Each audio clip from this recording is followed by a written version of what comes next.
everybody. This is T Enigma from Enigmas Unchained.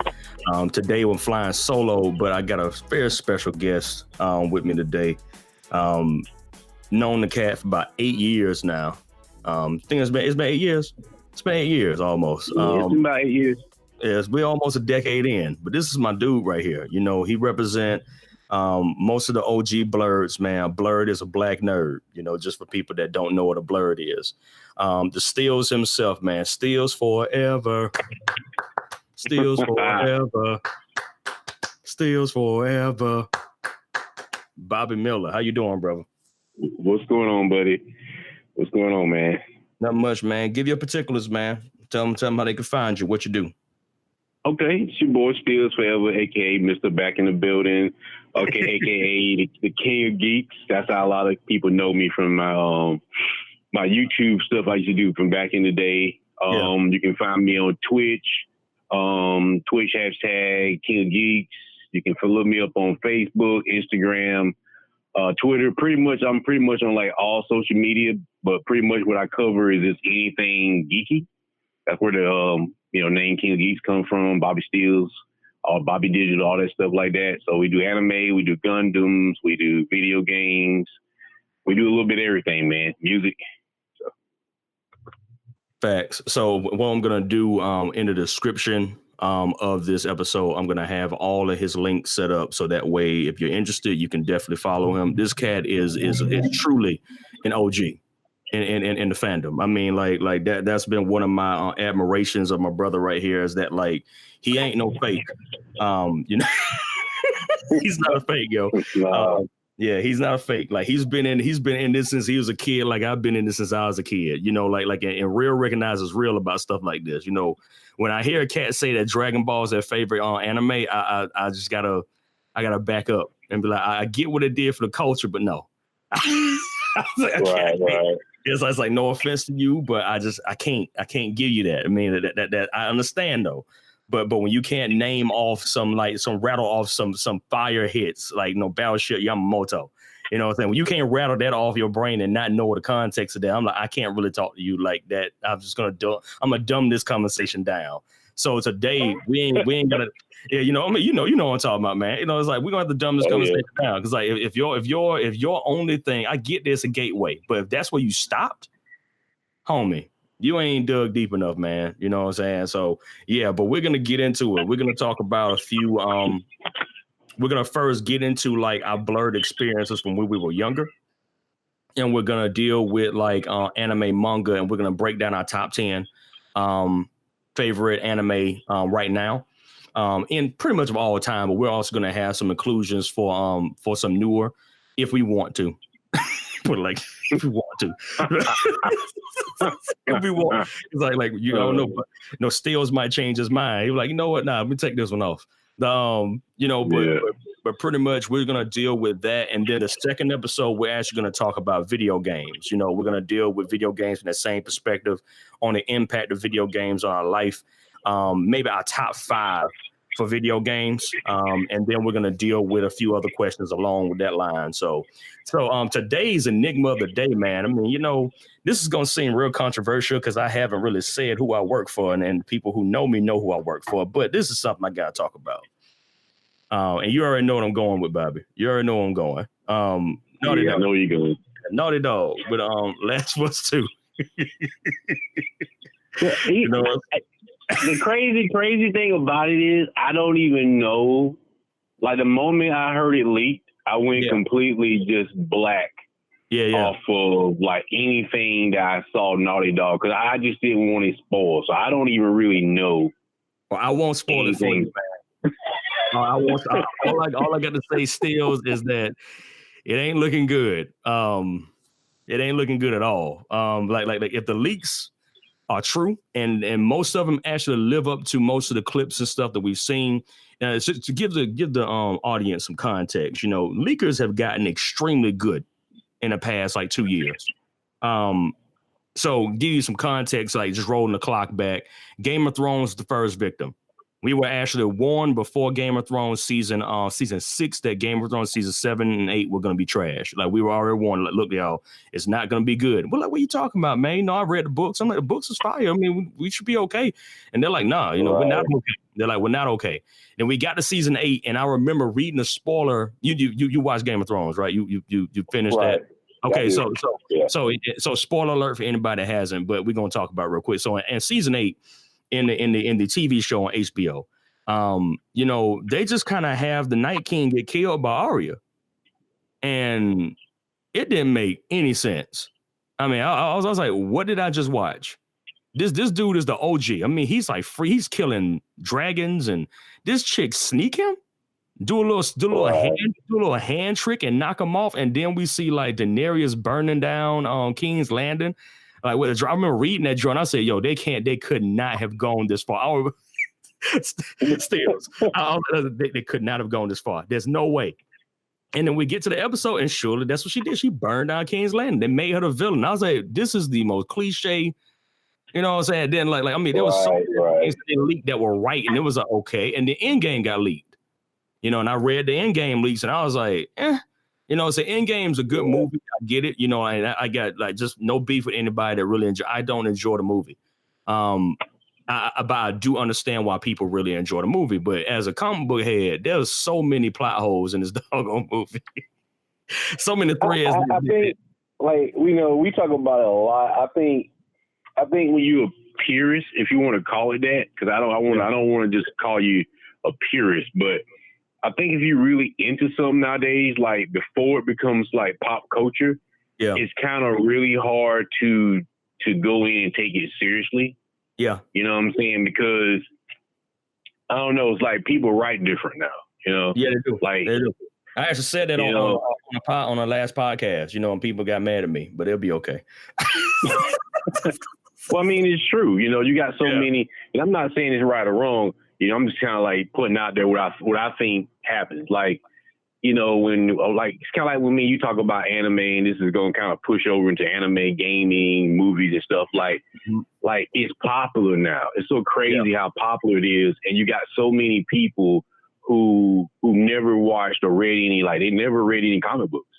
Yeah, they never read any manga. They never watched any anime. They never watched any DC or Marvel cartoons or anything. So they don't have no idea what's going on. And you got a lot of these writers who's like, well, okay, how do we get that person? Which I hate, because I feel like the moment you have to ask that question, then it kind of alienates us. It makes it kind of like watered down, whatever. It's like the reason why we don't have 7 iterations of Spider-Man. Yeah. Over and over his origin story. It's not, I love Spider-Man, but it's just like, how many times do we have to see the rebirth of Peter Parker becoming Spider-Man before we can just kind of move on to the rest of his thousands and thousands of stories? Facts. Like, we never really get to his stories of Spider-Man. Yeah, man, it's interesting that you say that, because we actually had a debate about that on our last podcast. I was explaining the importance of Uncle Ben dying for the journey of Peter Parker. And a couple of people that were on my line said, look, we done seen Uncle Ben die enough. and I cannot dispute that. But at the same time, you cannot throw away what made him him. Now, what that doesn't mean is that we just go ahead and keep making movies. We keep clapping the old man at the beginning of the movie. I'm not saying that. I'm tired of that too.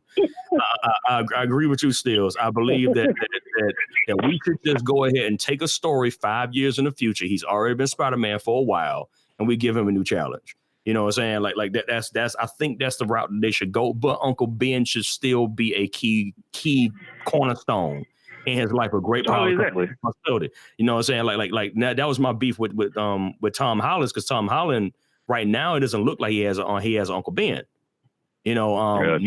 Notice he speak like he's had an Uncle Ben.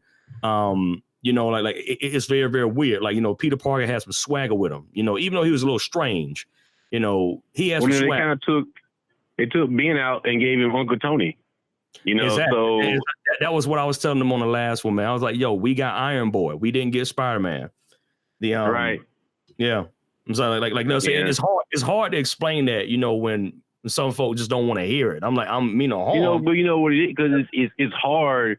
It's hard from a guy like me who's been like, you know, it goes back to Mike. I was telling you, my dad. Like my dad introduced me to Spider-Man, Batman, and stuff. So we're talking about years and years and years of, you know, no matter how many different times I've seen Peter or Spider-Man, there's certain cornerstones, like how you say, well, Uncle Ben, and a certain way he's presented that's always been there. And then you get to like 2020, and then it's kind of like this new way of saying, well, you know, forget all about the last 20, 30 years. Yeah. Here's how we're going to tell the story. And that's was my big bicker with most of the X-Men movies. Facts. It's like, you know, it's not that all of them just terrible. It's just so much a completely different. Like if that's what I would have saw growing up, it'd have been fine. You know what I'm saying? But it's like a completely different X-Men. Like, you know, it has nothing to do with the cartoon. It has nothing really to do with the comic books. It's not in order by no means or anything. It's just like some random, you know, we're going to keep Cyclops and people you're familiar with, and then we're just going to recreate the whole story for a new audience, like I said, which is fine at some level, because I get you trying to get people who never watched it, but then at the same time, you're losing like the core backbone of the people, the same people who would want to come out and watch the movie initially, you know. Fact. I mean, actually, you talk about, like, that's one of the things, one of the reasons why I threw, I call it Enigma of the Day Steelz, you know, and that's why right now Naughty Dog has won the Enigma of the Day, because the people who got them to the race are the people who supported Crash Bandicoot when nobody was talking about Crash Bandicoot. You know, it was the people who also played Jak and Daxter when nobody was like thinking about Jak and Daxter. You know, so it was a folk that were buying Uncharted 1, a literal untested creation that ended up being one of the greatest franchises in gaming history. You know what I'm saying? Like, and then The Last of Us, which was like, you know, like to me, like right now is rated as the game of the generation of the Xbox 360, PS3, and I guess that's Wii and Wii U. I guess like Wii U. I'm trying to think. I think it will cover the Wii and Wii U. I'm sitting here thinking to myself, I'm like, this is the game of generation. So what? I mean, and honestly, I'm just gonna be. I think we both had this conversation. They should have stopped at Last of Us 1. There shouldn't have been no sequel. I know that there's more story to tell, but the problem is that we've already been exposed. You know, certain stories, once they're exposed, you can't go further than where you already gone. And I think for them in their situation, I don't think that they really count the cost of like the fact they've already exposed Joel, they've already exposed Ellie. And here's the thing, Bobby. So the leaks were so bad, it literally turned everybody off that read them. Like it was that bad. You know, Craig, like I did say this about it, like not even knowing anything about the spoilers, like me being a huge fan of the first one. That I felt that, you know, from what I could gather, what I could hint, what was probably going to be done was like I was telling a friend of mine was that Ellie, in so many ways, was never the star of The Last of Us. She wasn't. Like it was really me with Joel because ultimately, because Joel's daughter died. Yep. You know, it's spoiler alert for anybody who hasn't played the first one. So you might want to get out. What they know now, they'll be okay. I just want to throw it out there. You know, Joel's daughter dies, and then when he meets or when Tess shows him Ellie, it reminds him of his daughter. Yeah. So to me, Joel has always been The Last of Us. Yes. You know what I'm saying? And then I watched towards the end, you know, not at the end of the story, but, you know, after the fact it got really popular, how Ellie became, they tried to make more, people made Ellie more of the star.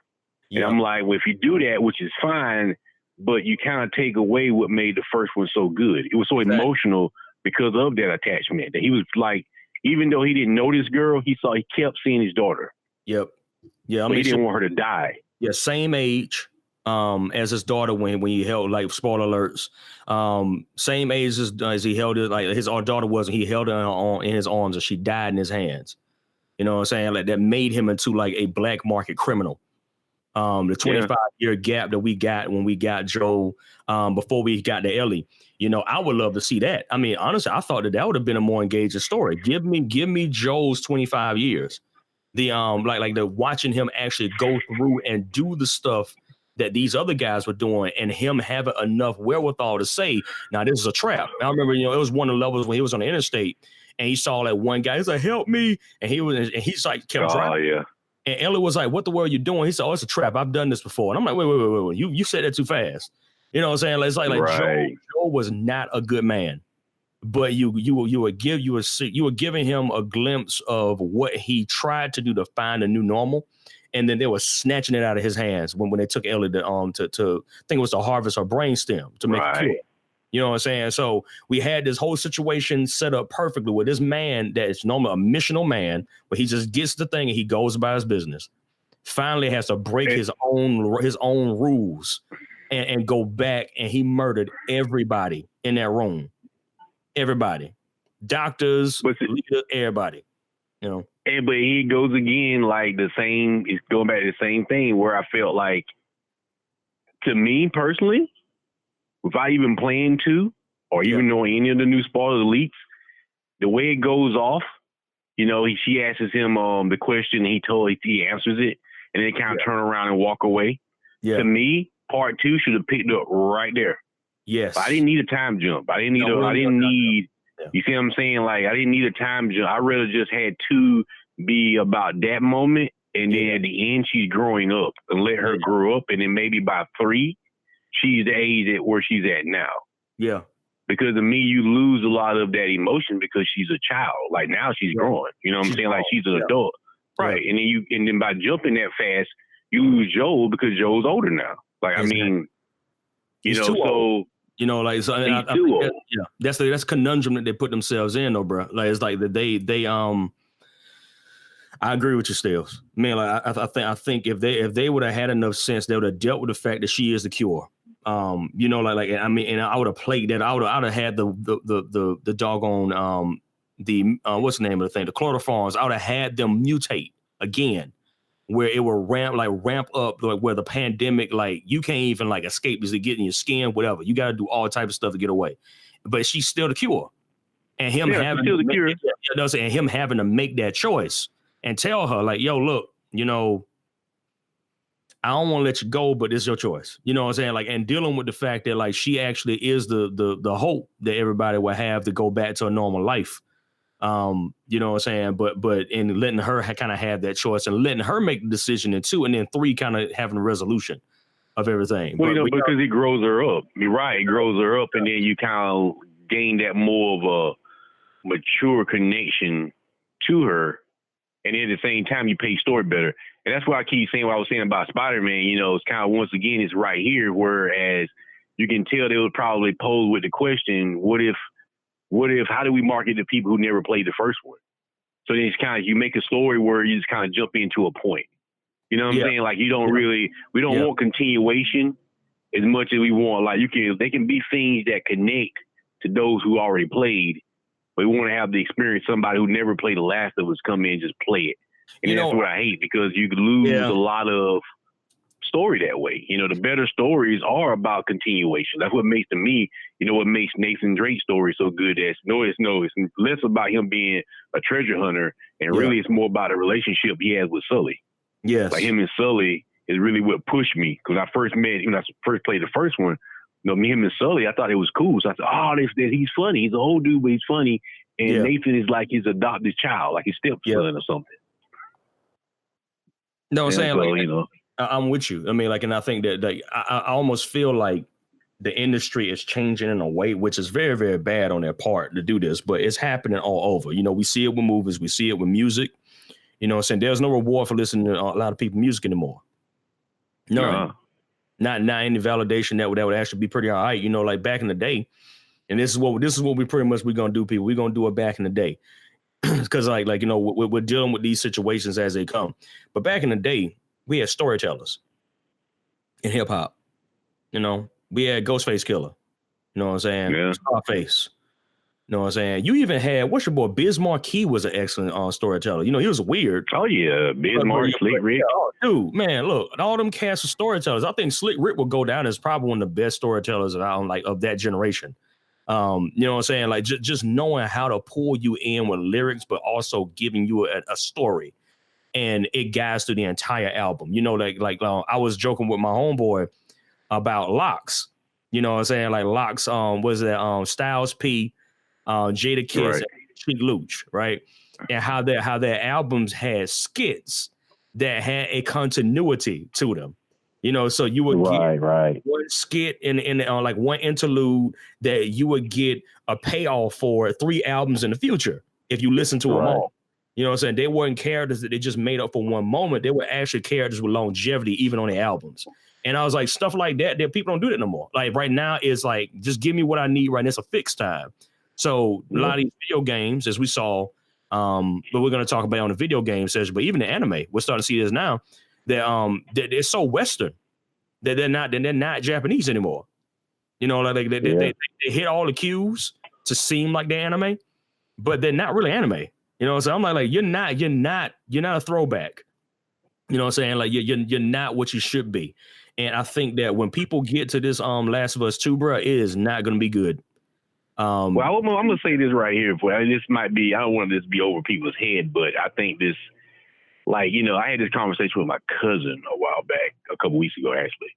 And I think one of the major differences is, if you're looking at just people in general, is that when we was younger, everything was like me, you had to catch up. If that makes any sense. Like my dad presented, he gave me Spider-Man, Batman, and Superman, and the Justice League, or the Avengers that he knew of. They was never kids. Like Tony has always been grown from my eyes. And it was, even at 4 or 5, it was my job to understand what he was showing me. Like my dad would say, here's the Justice League. So even if it was written for a 15 or 18, 20-year-old, you know, at me sitting down as a 5-year-old or 7, 8 years old, I had to push through and kind of learn what was going on. But there was no babying for me. You know, so I don't even remember them being like kiddie cartoons. Like, you know, all my cartoons were Jetsons, Flintstones, Scooby-Doo, you know, and things like that. And if you didn't really understand, you had to try to understand. Same thing with music. You know, kids didn't make music. Adults made music, and kids pushed to learn it. So I think like now a lot of the problem is that you got kids. I'm not saying it's bad, but you got kids that they actually have kid shows. Yeah. You know what I'm saying? So they're you know. So maybe how they perceive storytelling is a little bit more different than how we perceive it, because like a lot of these conversations out here with like saying, well, this comic is too complicated for a 13 or 15-year-old.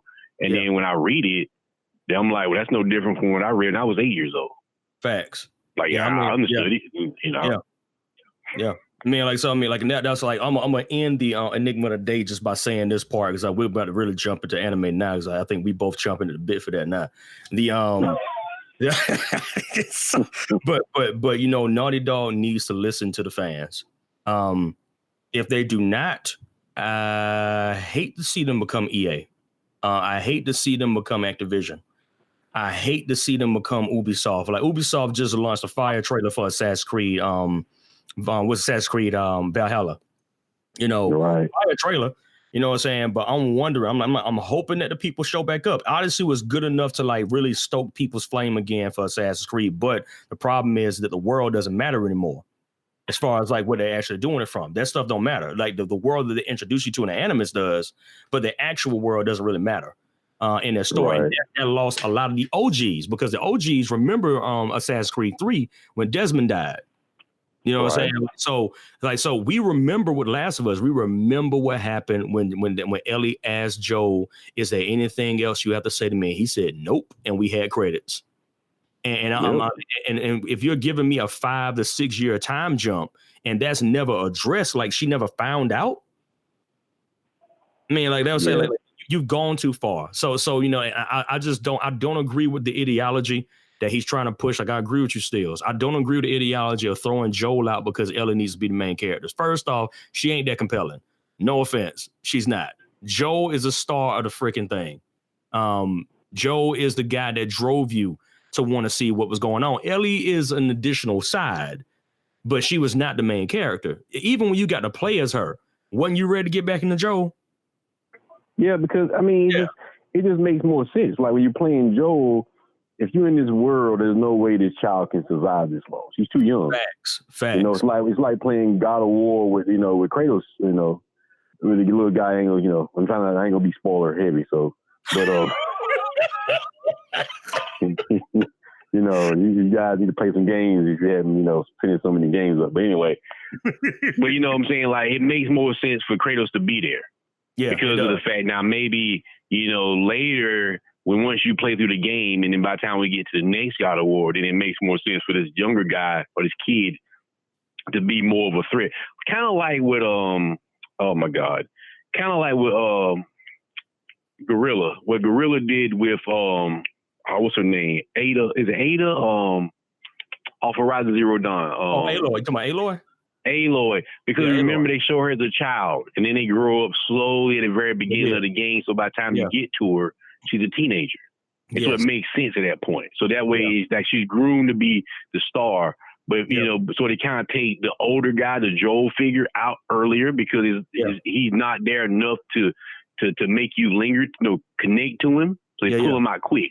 Mm-hmm. But with Joel, he's there too long. You got so many other old faces and stuff. It's just so many questions, dude. And I agree with you, man. Like, we're gonna talk about Aloy in the second part of our episode. Let's get the anime before we stick here for too long. Oh, I got you. We're both resting here for another hour. It wouldn't hurt my feelings at all. But but we're gonna get into talking about like our experiences as BLERDS. Like as Black nerds. When it was severely unpopular. I'm 35 going on 36. Still, you feel comfortable divulging your age? Yeah, I'm like 45, dude. Yeah. So we're both like kind of in that first generation where there was no such thing as a simulcast for anime. Right. There was no such thing as a simulcast for a cartoon. I mean, you may have gotten what's the name of the dog on Christmas special with the stop motion, the Rudolph specials. You may have gotten Rudolph. Rudolph and Santa Claus coming to town. You may have gotten that in Christmas time, but you didn't get nothing else.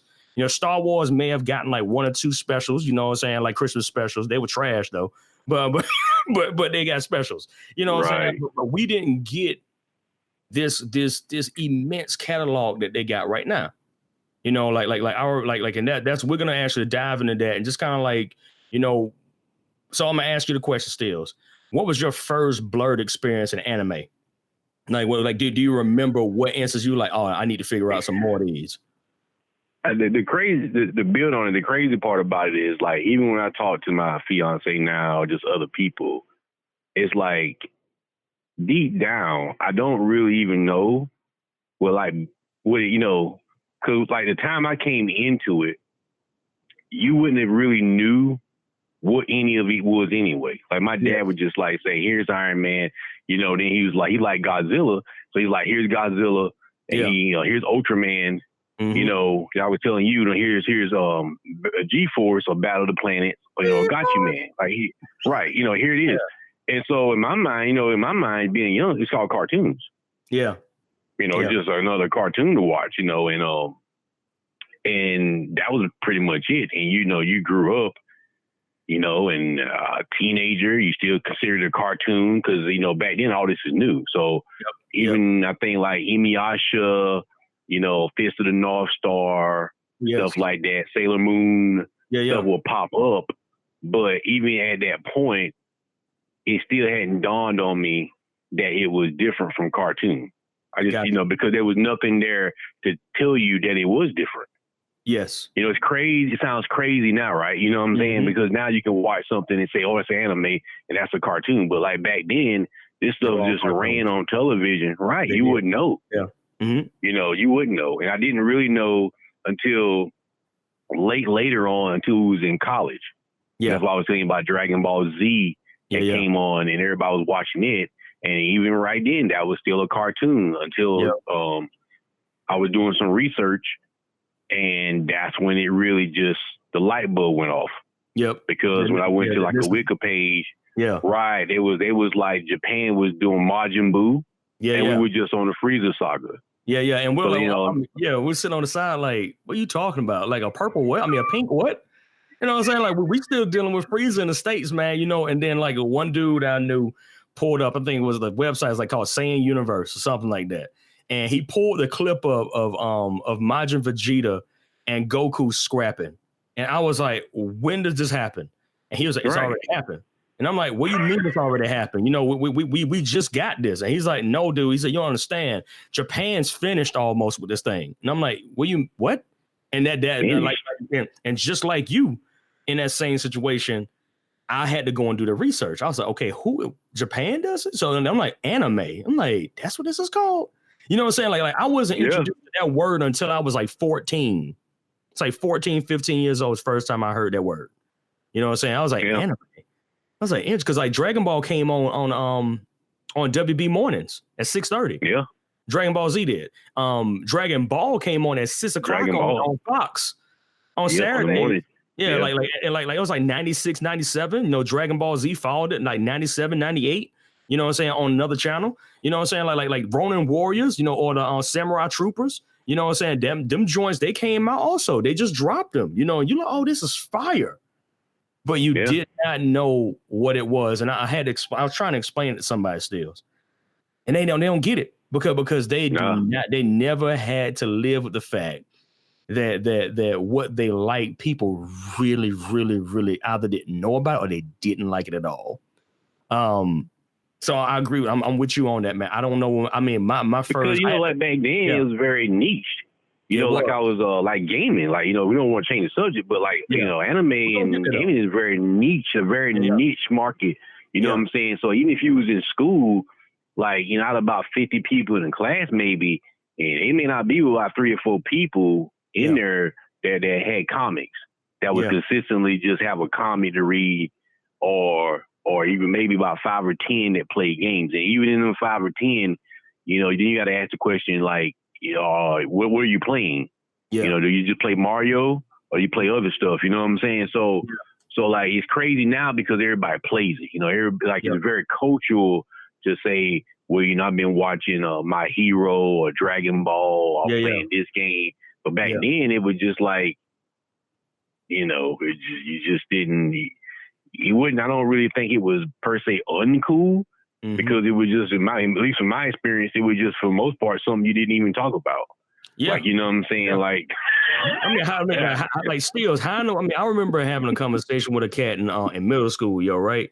Is I was reading a comic book, and I can't remember which comic book it was, but I was reading a comic book. But I was like, I said, you know, it's real gangster. There's like, what I said, you know, it's this character I saw on TV. You know what I'm saying? And you're probably gonna pick up which anime it is once I start talking about it. I said, you know, dude had like on red armor. And he would like do some joint talking about Dao Chi or something like that. And all the armor would hit his body. You know what I'm saying? And he would call down a power aerial and just like start slashing suckers. And they're like, what the world are you talking about? I'm sitting there looking at them like, you ain't watched that joint? They're like, nah. I'm like, huh. You know what I'm saying? So when you realize that like what you like, literally nobody was liking at that time. I mean, I had one other classmate named Chris Gilbert. Shout out to Chris Gilbert. That was my dude, man. Through especially through high school, because we were the only 2 in that school that were watching anime. The only 2. You know what I'm saying? I'm talking like hardcore watching anime in the like 96, 97, like not just Toonami. I'm talking about anime, like finding it and stuff like that. So but yeah, like just really getting deep comic books, video games, and anime. We were jumping in manga. Having to read a manga for the first time, bro? You have to read backwards? Yeah. I remember, see, that's what I'm saying. I researched it, and I was like, what's wrong? I was like, this is funny, because, like, this is how green everything was to me, because I was looking at, oh, man, that sucks. The person who scanned the thing and scanned it in backwards. Like, you know, but I was like, and the crazy part, I read for, like, weeks and weeks and months. Until I figured out, because I thought it was just something like the guy who's getting these copies or getting these scans, it just is the only thing he got. So, you know, whatever, I just read this way. You know what I'm saying? Anything nothing about it until, you know, later on I figure out, I was like, oh, that's how they write. It wasn't even about not, you know, once I thought about it, it made sense because I knew they wrote that way in there. But I just didn't think that way to it being in you know, in my mind, it's still a comic book. You know what I'm saying? Like, so I had never seen anything outside of America in a comic book. I just never had. Yeah. So in my mind, it still was just a comic, and that's where it's kind of started turning to like, oh, okay, I get this now. This is manga. This is an anime. And the anime is basically the cartoon version of the manga that I'm reading. Yeah. And most of the time, the manga is first, and then they animate. Yeah. I got you. You know. Yeah. Yeah, you know, man, I mean the whole sequence of having to learn a culture when there was a limited internet. I'm talking about like the only source of internet you really had was a reliable source was a public library. You know what I'm saying? Like having a fight over your 30 minutes. You know what I'm saying? Like nah, sucker, you at 31 minutes. Get up off this chair. You know what I'm saying? Like I need to get on. Yeah. I need to figure this stuff out. You know, like literally, I remember having to find a picture. Off of one website. It was a Japanese language site, and I ain't understand not a lick of Japanese on a thing, but it was about manga. And what it did, it had a picture and the arrows pointing to how you read a manga. And that's how I was like, oh, and then I looked, I was like, oh, that makes so much more sense. You know what I'm saying? But the same feeling I got from a couple of years ago, about 3 years ago, I started back building Gundams, or seriously building them. And same thing there. And there's no, a lot of people don't know there's no English in the instruction manual. Not one bit. So it's kind of it's one of those enigmas. Not a lot of people build Gundam models and things that's from Japan. So it's kind of that same feeling. You kind of go in as an outsider and you don't really know. If anybody don't really tell you anything about it, you just kind of, bouncing, just kind of like bumping around, feeling your way through until you say, oh, I got it, But, like how you were saying with the internet, I always say the internet changed everything. Yeah. But once I found that out, that you could go read and things of that nature, then that's, it sounds sad. But before I was on Black Planet or MySpace, that stuff, you know what I'm saying? That, that's most people's first, like, internet love. You know what I'm saying? That's the reason why they got on the internet. Like with me, it was finding manga and anime. Bro, when you said Black Planet, man, all I can remember was college first year before it was pre-Facebook. You know what I'm saying? Like it was pre-Facebook. Facebook came out 2005. So we had like 2 years in before we could actually see Facebook. And Black Planet, every black student in the doggone building, if we were in the ACC lab at Winthrop University, if you walk by their computer, them circles on Black Planet. I mean, like Black Planet. That was the first social phenomenon. Yep. To me, I remember I was just talking to Toya about it. It was Black Planet. It was Black Planet. For me, what really, MySpace. But for me, it was like it was literally going to, these websites that I was finding on the internet at the time in the computer center in the college, and just sitting there reading and things like that. Because back then it's like, now it's easy. You know what I'm saying? Like now you can just jump on websites or you can order the stuff. So, but back then, like, nah, like. Literally, I mean, like, as a matter of fact, we were like, I was just looking at the questions to be sure, like, because I think we actually just already done 2 questions, but let's go ahead and jump into this one. So the Dark Ages, on when it was, like no distribution for anime. I mean, and if you did have one, you know what I'm saying, you were like literally diving into a bin. So I'll tell my experience first on like trying to find an anime series in a store in the late 90s. So in my situation, there was a particular anime that came out, but there was no DVDs yet. It was only VHS. Escaflowne. I'm gonna get to that a little bit later on, but Escaflowne is fire, by the way. But they had one release in America. One. It was an FYE. Now, now you had to go to FYE for everything anime at that particular point in time, unless you had like an actual good mom and pop shop that had connections to overseas. They would maybe import a few video games. I remember getting Lunar too, like that. Mm-hmm. Like Lunar was not released in America unless you had good connections. And then I think it was like 4 or 5 months afterwards when it was on PS2, they finally released it in the early 2000s. But when it first came out with a medallion, you had to get the whole thing. You had to get it on day one almost. But I mean, I remember like going in there, I'm like, hey, yo, I'm looking for this movie, and your dude just looked at me scoffing and was like, yo, I don't even know what that is. And I'm looking at him like, yo, bro, but I mean, it says that it's supposed to be in FYE. You know what I'm saying? Like that was the information that I received. And he said, well, look, bro, any of that Japanese is in the back. that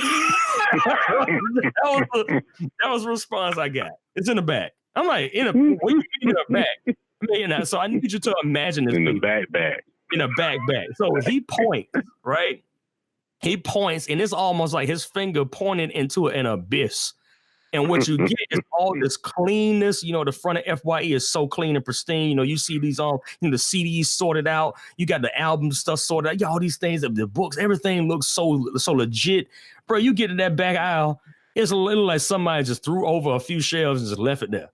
And that's where all the anime stuff was. Like, you could not find, you had to dig for that stuff. So I literally took 45 minutes of my time and I organized that stuff for them. So I could actually get the anime that I wanted. And plus, you already know what was about to happen. It was imported. So because it was imported, the price was 4 times the amount of the normal price. Oh yeah. So a $20 VHS would be like $80-something. So I paid like $85 for Escaflowne. You know what I'm saying? Like, and I'm like that, and I did that without like no hesitation. Oh, this thing's fire. No, give it to me. You know what I'm saying? Like, but that was one of those things. Like, when I look at, like, I do love the fact that anime is dope right now to a lot of people, but I don't like the pretentious nature of people who are in it. You know what I'm saying? It's like look, no offense to you, homie, but we've been doing this for a while. You know, like, we've been doing this for a long time. I mean, like, I'm talking about, I got bad memories of me reading manga and dudes trying to throw my manga down the stairs. You know what I'm saying? I got memories of like me actually trying to find ways to get people into comic books. You know what I'm saying? No, that ain't nobody gonna like that. And now we got MCU, and for any true Marvel fan would absolutely admit that Iron Man was a C+ character in Marvel. He was not. He was not a big deal. That dude was trash in Marvel. Spider-Man and X-Men, yo. Spider-Man, X-Men was a premiere, people, and the movies ruined that, which I find that absolutely amazing. That the movies. Well, I might get some flack for this, but I mean, like, that's why I haven't really read any Marvel comics. Yeah, in like years.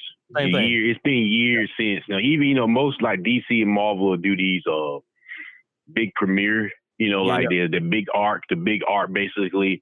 Mm-hmm. They'll do one for a whole year and have the branch off stories. Like, it's been years. I can't remember. I think the last one, and this is going to go way back, the last one I was really excited about Marvel was back when Onslaught was there. Oh, dang, bro. Yeah, you're right. It was Onslaught. And then I'm trying to think, was there anything? There was a couple of them I done got. You know what I'm saying? I done bought along the way. Yeah. But it's been something up for like the last 5 or 6, 7 years. I don't think Marvel knows the direction it wants to go. Yeah. Like, you know what I'm saying? Like, it's like it wants to make new characters, but then kind of like, how the situation we got with the X-Men. Mm-hmm. You know what I'm saying? Like, the cornerstone of the Marvel universe, but Scarlet Witch basically erases them. Yeah, so there's no mutants, no mutants. You know what I'm saying? I'm like, well, how can we have Marvel as a comic without any mutants in it? Like, how can we, no Magneto, no Cyclops, no founding fathers? Apocalypse is going, like Sinister. And I don't know. That's one thing. Like, comic, even though people like the movies better, I feel like DC has done a better job. Like, in their comics. They have. Like, right over the years, I have always consistently bought DC comics. Like, I could walk right into a comic book store right now and just probably pick up 3 or 4 comics and just consistently read them. Where when I walk by the Marvel thing, they have a couple of one-shots. You know what I'm saying? Like Thor, one of my favorite characters, always been in comics. Like, what they done with his character. Yeah. So it's just like... they trash Thor, I don't know. Man. I mean, well, Odin's son now, because he can't be called Thor, apparently, because apparently Thor is a title and not his name. The title. Right. I'm like, that doesn't make sense. Thor is his freaking name. The God of Thunder is the title. But like, when they're Jane's the female Thor, I'm like, no, she's a female goddess of thunder. They should call it just Goddess of Thunder, because that's what she is. But she's not Thor. Thor is his actual freaking name. And I like it's stuff like that that you can tell that the people who wrote this did not read comic books. And I But the think crazy part about it is, like, you know, Bill Ray, Beta Ray Bill. Yeah. Yeah, but he can wield a hammer. Yeah. Well, but they never call him Thor. They didn't. No, that's saying. You see what I'm saying? Yeah, don't say. Remember those Steelz is that like at the very beginning though, they distinguished the character well enough to understand that he was a man who was defending his own people. He didn't need the name Thor. This is like so that's saying, and this stuff is bleeding into anime as well, people, because like what we see now is this blatant disregard for character arcs, character buildups. And I think that's been one of the things that's been stunting the interest in Marvel comic books and also in DC too, because DC did some real weird stuff to Batman in the past year with Tom King. It was very strange. I was like, bro, I don't know what you own, I don't know what fetish you got, but you need to let all this stuff go. It's bad, man. It's real bad. Yeah, so, but we're starting to see this degradation of the hero. You know, where a person can't be a hero anymore. You know, like that's what it feels like. The people who are writing it like, well, he can't be a hero. Well, let's see if we can just take this away. And I'm like, but he needs that. How you okay? You know what I'm saying? Like so like the struggle of Spider-Man was that he was always poor. You know what I'm saying? Like that was a building block for who he is that he always chose to be poor, even though he could have done things to get rich, because he was trying to figure out a way of protecting people, but not abusing the power that he had. Right. Now, like they actually wrote him as a millionaire. It just just letting you know that, bruh. Like my bad, a billionaire. My bad. They wrote him as a billionaire for an arc and then took the money away. And I'm like, do you understand what that did to him? Do you understand what that did to his character? I see.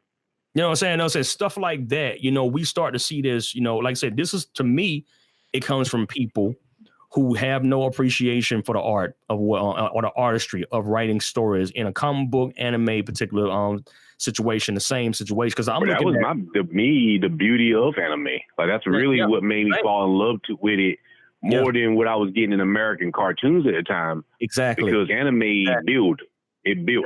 So I even argue with people that a lot of the anime or even manga, the writing in it is actually better than most real life, what you would consider real movies or real TV shows. I agree. Like, you know, even some of the ones, like even if you look at Naruto, like if you really sit there and watch the development of this child, like Naruto's a child, like and by the end, you know what I'm saying? By the end, he's this man. And it just shows a lot, you know what I'm saying? Like, so, you know, whether you like the show or not, it's one of them things where you can kind of ride with it and say, hey, you know, I'm investing into this character long term. We talking about what, 10, 12? Some of these things go like 10, 12 years. Yeah, like so I think like, you know, a lot. What, 02? Yeah. 2000. Like a lot of character building.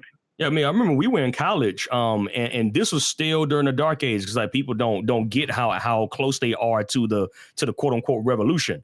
You know what I'm saying? Like, but literally, like, anime didn't really kick off till like 2011, 2012. Well, you know what happened? What happened? What happened was, you know, there's always like a little saying where it's like everybody has their time to shine. Like, okay, like when you fast forward to 2020. It's the age of the computer. Yeah, it is. It's the age of and who mans computer, like who works on computers, who programs computers, who writes on computers, geeks. Yeah. You see, so that's why there's a huge influx of geek culture. Because if you think about it, like, you know, like, you know, I was young in the 80s, it's all about being a jock. You know, cheerleader jock, the cheerleader jock mentality. You know what I'm saying? And, you know, then after that, it was more of, it was leaving that, and it got more into being the blue collar. Like, I'm a teacher, I'm a professor, you know, I'm a lawyer, a doctor, I'm a nurse and stuff. And then it starts to get heavily into computers, which most guys and girls that deal heavily in computers typically, you know, not stereotyping, but a lot of girls and guys are the same ones that would be playing video games and probably more like reading manga, watching anime, because it's kind of geekish. Yeah, you know, it's fair. And so you know, and so now it's like it's undeniable. because of that. It's so undeniable that you got like people like me that's older, that's like a parent or at the age of could be a parent. They watch it with their kids. You know, so you got parents watching the anime with their kids and their kids building on what their parents basically gave them, saying, okay, here's a Pokemon, you know, and then now the kids are like, you know, oh, okay, I like that. Let me get that. Let me get some of this Yu-Gi-Oh! Let me get some of this Naruto. You know what I'm saying? And then you think about the devaluing of America's culture for at least for youth. Because, you know, like if you look at this generation, this is really all they got. Like they don't really have the cartoon foundation like, you know, me and you grew up with. If I can flip the gear and go to He-Man, Transformers, G.I. Joe, GoBot, all this other stuff, Thundercats, right? We got suckers. That's you know, they can't do that. There's you know, maybe Teen Titans. You know, there's some, but not a lot. And so most of the stuff that they gravitate to, if you want to call, I like to call it cartoonish, but that's me. But is that in the culture wise is anime and manga, you know. And if you're watching those superheroes or those type of people, then you buy the statues, you listen to the soundtracks. I mean that's what we did. You know, that's what I did. You know, so I watched He-Man. I bought He-Man figures. That's right. Like He-Man, man. Look. I mean, I've always had a propensity to pick the villains. You know, so I love me some doggone Skeletor. Yo, I had a Skeletor toy with a doggone staff. Yo, I had Cobra Commander. Yo, look. You know what I'm saying? I mean, like you got it. You found that stuff because you wanted it. You know, like, and that's what I'm saying. Like what you're saying is right, because there is a level of devaluing that has happened to the point where it is at critical. You know, it's well beyond the point of it being healthy. You know what I'm saying? So like. I'll take one. I'll take one for a description of like anime versus American cartoon. Okay, and you chime in whenever you feel. Okay, so let's take Steven Universe. Okay, Steven Universe written in one of the most ambiguous ways I've ever seen outside of what's the name of the joint? Oh man, I don't. It's like now Remda. Oh, I can't remember. It was a character in Japan. I think it was Renma, if I'm not mistaken. Let me see. Give me a second. Renma. Man, I can't remember the name of the joint, yo. I mean, it's right at the tip of my tongue. But pretty much, it was a guy that changed into a woman when he changed into he flipped. I just can't remember. It was Gimma. Is it Gimma? Can't remember. It was an anime. It was an anime, but pretty much what it dealt with a theme. Ranma, that was the name of the joint. Ranma and a half is the name of the manga, right? Oh, yeah. I know you're talking about. So people don't remember Ranma. You know what I'm saying? So they don't got no bearing on this. You know, so they don't get how close these things are. You know, as far as like having this very weird kid that had these abilities that were given to him by a female in that particular sense, and he flipped into a female. In that same sense. Steven Universe is his mother. I don't even know if you know that. Okay. Steven Universe is his mama. The gem in his chest is his mama. So whenever he needs the power, he is pretty much changing into his mama. I'm like, that's Ranma. You stole that. You know, like that particular concept, even with the crew around him. You know what I'm saying? I was like, This is all Ranma. This Ranma I have, yo. I was like, this is all this is. But if you don't know that, you don't know that. You know what I'm saying? It's I'm looking at that. I'm like, this is a devalued and very poorly executed Ranma. That's the way I look at that. I'm like take what's the hot dudes on the block right now? What's the boy's name? Because I can't stand the show. Rick and Morty. You know Rick and Morty. Yeah. Rick and Morty's they're super huge. Everybody loves Rick and Morty. Oh, they're so edgy. Oh, they do all these things. I'm like, have you ever watched Excel Saga? You know what I'm saying? Yeah. Excel Saga was strange. And it did about the exact same things in a satirical way that was a little bit more socially acceptable. I think like the I just found it very interesting. Like the themes of these things are very, very close, you know? Well, I think when things are niche, like it's like my argument with Final Fantasy, right? Yeah. Like we go back and forth with some of my friends about it not being turn-based, right? So then, I argue, I'm a business major, so I like I can argue from both sides. I can see both. Like I got the fan in me that's like diehard purist that understands the art, if you want to call it the art of it. But then I can say this is probably what they're thinking. So my argument has been with them is like JRPGs, if you're a purist, then the niche ones are better. So like to me, like Legend of Cold Steelz, great game. Persona, fantastic. Because it only has to cater into a smaller demographics. 2-3 million maybe, bam. Great success, fantastic. Got good reviews, we're great, right. When you start to get to Final Fantasy, it has grown so much that it's always the boardroom conversation. How can we sell 20? And then to sell 20, you have to kind of deviate from the path of what you would do to sell 2 or 3 million. So the perfect Final Fantasy game is only going to sell maybe 3-5 million copies. To the purists. You see what I'm saying? To the more public accepted Final Fantasy is always going to be the more watered down one. And that's not saying it's bad, because I actually enjoy 7, the remake. You see what I'm saying? So I'm not saying that, just because something is not turn-based don't mean it's bad. I'm just saying, like, the more I feel like in anime, the more this culture that we love gets bigger, the more watered down it becomes, because the ideal is we got Trevor and Bobby. How can we get Jimmy and Timmy? How can we get Timmy and John? And how can you get, the girls? Because now the women, the females are targeted. You know what I'm saying? Like in a sense, targeted. Right. Just being honest. This is where it's not the female's fault. Like most times people say, "Oh, it's feminist." No, it's not. It's marketing. Because if you got 80% males watching your whatever you're doing, then from a marketing standpoint, you're gonna say, "Well, what about if we tap into the female market?" Wow, we don't have but 10% of that. Let's get that. That's 90% possibility here to get more. So I think that's why there's a big reach to make female characters, superheroes and stuff, which I don't have anything against. My bicker with stuff like that is like, but make your own character. I don't need a female Thor. You know what I'm saying? Make a. There was already heroes. There was already females as guardians. That was already powerful. You see what I'm saying? Like you didn't have to like Thor. They had Sith, and Sith, they quietly wrote Sith out. You saw that joint. I mean, like Sith is one of the dopest characters in the Thor story, because that was one of Thor's love interests. Love it. I'm like, yo, that to me was I never liked Jane Foster ever. I don't like I call it the Transformers effect. I don't like this big world, and then we gotta put kids in it. Why? You know what I'm saying? I'm like, no, why we need kids now? Screw these kids. I just want to see. I want to see a bunch of doggone Transformers just busting each other up. That's why Beast Wars the music. Well, you know what I'm saying? Beast Wars.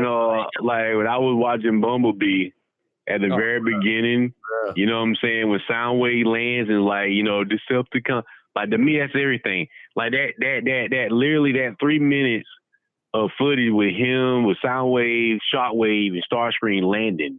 Was like, to me, I'm like, okay, that's the Transformers. Like, you know what I'm saying? Like, that's what I should have been watching for the last 6 or 7 years. Like, that's the Transformers that all the little kids that watched the movie, for all the kids that grew up with, from the original G1s, the Beast Wars, who's been there from day one. That's the Transformer they deserve to watch. Not dope. And but Bumblebee got shaded though because of the trash that was put out before it. You know what I'm saying? It's like you don't write a love letter in blood. Nah. When it's over, you don't went too far. Then it becomes obvious what you're trying to do. Exactly. Like, you know what I'm saying? Like, we done went too far now. But that's the sad thing about just the whole industry as a whole, doing anime and gaming and stuff. Is like, why do you have to go too far? Like, that's one thing that I appreciated about Sony in the sense of, and Capcom coming back. Like, just like you would tell an individual, be yourself. It's like you being yourself is what makes you shine. So it's like, you know, the original stories you read in anime is what made the anime shine. Exactly. You know what I'm saying? It wasn't copying somebody else's anime. It was really about you being different. You know, just like when I watch anime now, you know, I'll watch some Carolyn Tuesdays or some Nana that has absolutely nothing to do with fighting. Exactly. You know what I'm saying? Just because it's very unique in what it, it's for what it is, erased and stuff, you know. And so the same thing with me with gaming, you know, it's how we was talking about Uncharted. Like, you know, you got Nathan coming in with his relationship with Sully.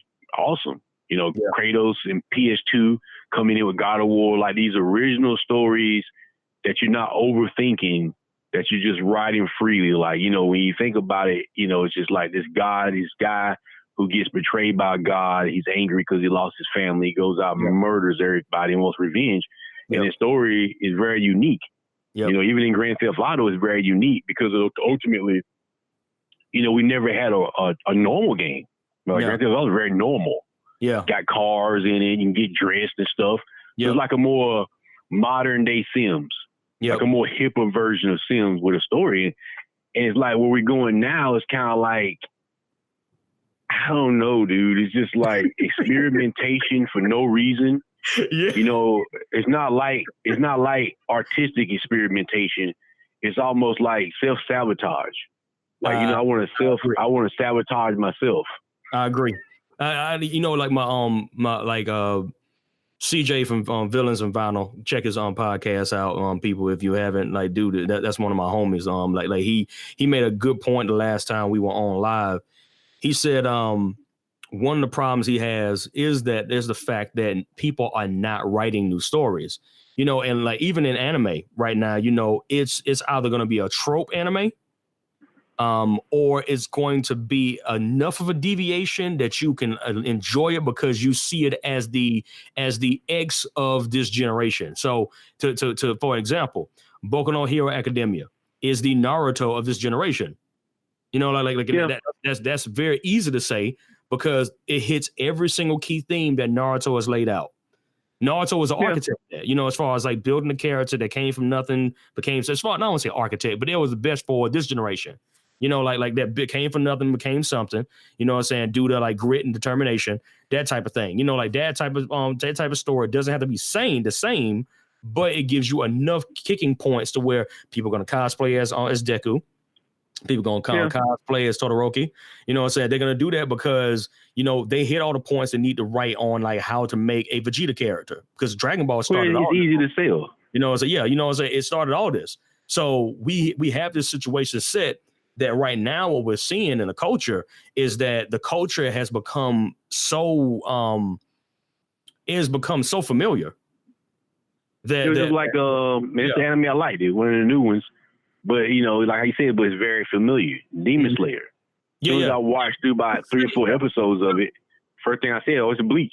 It's Bleach. And before Bleach was Scroll, I was like, this is the same. I mean, that's like no shade towards Demon Slayer. I watched a few episodes. It's cool, but it's not. I'm not gonna watch it because I'm craving new stuff. You know, I'm craving like you were saying earlier, even if it ain't got no action. You know, so like Haiku. Haiku is probably the dopest freaking manga anime out there right now, and it's about volleyball. And it's I wanted to get which that's like one of my favorite ones last year was Promise of Neverland. Oh, bro, Promise of Neverland fire. Yeah, just like just different. You know, just it's out. You have to watch it, and you're just like, oh man, crazy. Like I'm telling you guys, listen to the podcast. If you like suspense. Oh, bro. And good story, you need to watch it. Like you'll watch it and I promise you'll watch it, get to the last episode, watch it, and you'll jump straight to the manga. Yep. And just to let y'all know, if y'all looking for pure suspense, don't go for clickbait like Attack on Titan. Attack on Titan is straight up clickbait. I mean, like that story is actually trash. I mean, when you go through the whole story, that dude gave you all this doggone suspense and all these big moments, and ain't no payoffs. Not a goddamn payoff, man. I was like, this is trash, y'all. So you led me on, you tricked me. You know what I'm saying? Like you know. So I don't know, man. Like avoid Attack on Titan but if you want a good suspense for show, The Promised Neverland is fantastic. I mean, like that's one of them ones. Once again, it's a hidden gem. It won't get a lot of traction probably until the next 15 years. Then you'll see somebody cosplaying as one of the characters. Like it happens like this all the time.